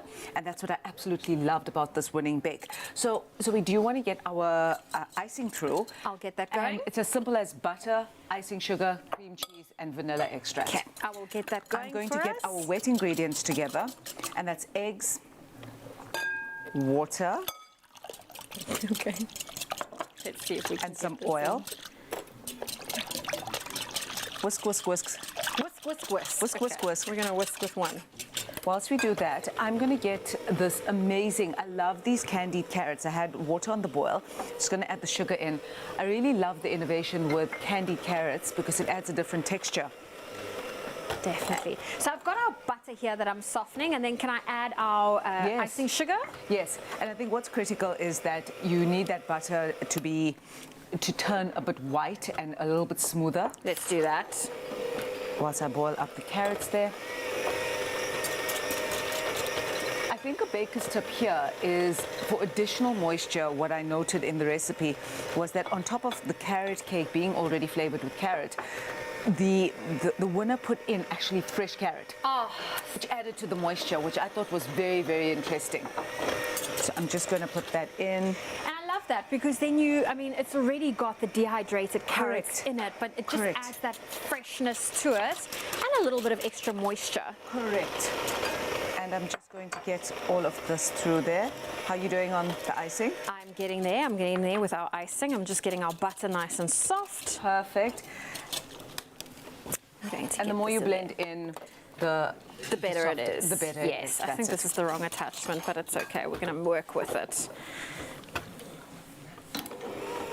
And always be sure to watch the candied carrots because you want to cook it on medium heat to ensure the sugar dissolves and the carrots dissolve, but you're getting the water out to get this beautiful consistency of almost like a carrot marmalade-y jam, which is really awesome. And that's what's going to give us that candiness that we want to add, that finishing touch to the top. Correct. Now, as simple as we've got our wet ingredients. Dry ingredients, you're going to get your cake mix, fold it in. I know we're short on time, so I think the important thing is get your wet ingredients with your dry ingredients, fold it in, get it into the oven, and bake then it at the prescribed time, and you're done. And then what I think is important, Zoe, is that we actually do dress this up. Okay. Now, what I loved was it was a double layer. So it's extra bougie and extra awesome. So it's as simple as you choose. Because it's a double layer, you're going to get your icing in there. So to get this shape, we would put it in a little bit of a baking sheet, or even do a sheet bake, pop it in, and then use a cookie cutter to get the circles out. There we go. So now we've got the finished and complete icing here. Is there a specific way you would love me to pipe this? No, I think this is the amazing thing about bakes. It's your creativity, right? And that's something that, from a Golden Cloud perspective, we just want to encourage and embrace everybody's creativity. Oh, okay. Well, I love that cream cheese That looks beautiful. sugar. That looks absolutely beautiful. And then we're going to get the top going. And Look then at that. And then if you wanted to add in more pizzazz and looking at the recipe, you can actually make the candied carrots and add a bit of saffron or cardamom. And that's also, it adds additional spicing and flavoring. Oh, that looks beautiful. I love that. And then, it's actually so much fun to isn't it play almost around. relaxing? You can just add the candied little carrot bits to it. It is a sticky situation. It is a sticky so situation. Expect that, but I love how you're just doing this. There we go. Oh, look at that. Sarika, you need to come back and just keep cooking for us and showing us these fun I am a feeder. recipes. Oh, yes. We thank the creativity of all of our entrants. They're just inspiring. No, this is a recipe that's inspired by Gresham, and so thank you so much for sharing that with us. But 5 lucky viewers stand the chance to win themselves 10,000 Rand from Golden Cloud and a Kenwood appliance so you can bake with the best. Simply create a bake using Golden Cloud products and share photos of your bake on the competition post on the Expresso Facebook or Twitter pages, or you can WhatsApp us to this number 063 481. In fact, it's 063 814-2300 and tell us what makes your high tea creation the best. Make sure to also include a Golden Cloud product, and don't forget to include that hashtag high tea with Golden Cloud, and entries will close on the 28th of September. So you've got time to go and bake, get creative, and those T's and C's can be found on our website expressoshow.com. Sarika, I loved spending time in the kitchen with you. Thank you for showing us how to create this delicate little carrot cake recipe, and if you want to get your hands on it, it is on our website expressoshow.com.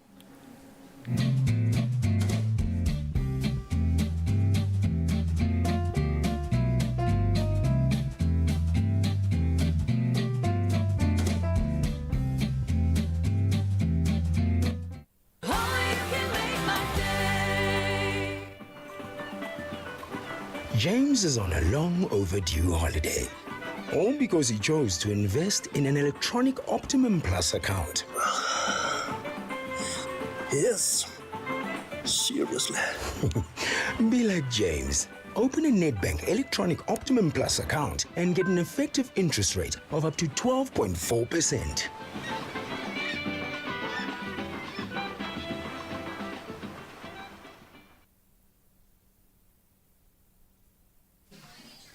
Just before the chorus. Like for now.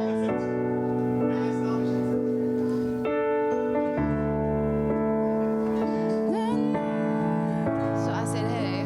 I think so. And I said, hey, yeah, yeah,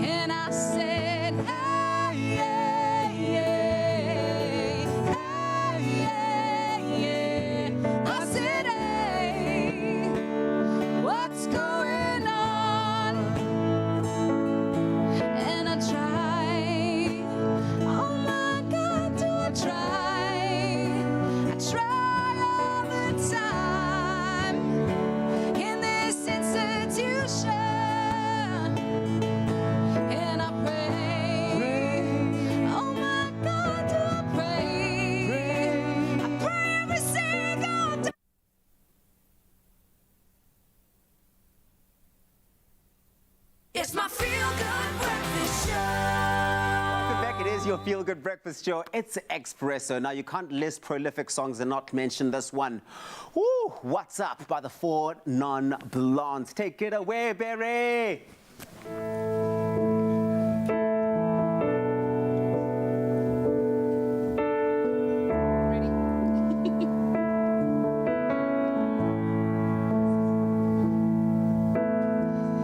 25 years and my life is still trying to get up that great big hill of hope for a destination. I realized quickly when I knew I should that the world was made up of this brotherhood of men, for whatever that means. And so I cry sometimes when I'm lying in bed just to get it all out what's in my head. And I'm feeling a little peculiar. And so I wake in the morning and I step outside and I take a deep breath and I get real high and I scream from the top of my lungs, what's going on? And I said, hey, yeah, yeah, hey, yeah, yeah. I said, hey, what's going on? And I said, hey, yeah, yeah, hey, yeah, yeah. I said, hey, what's going on? And I try. Oh my God, do I try?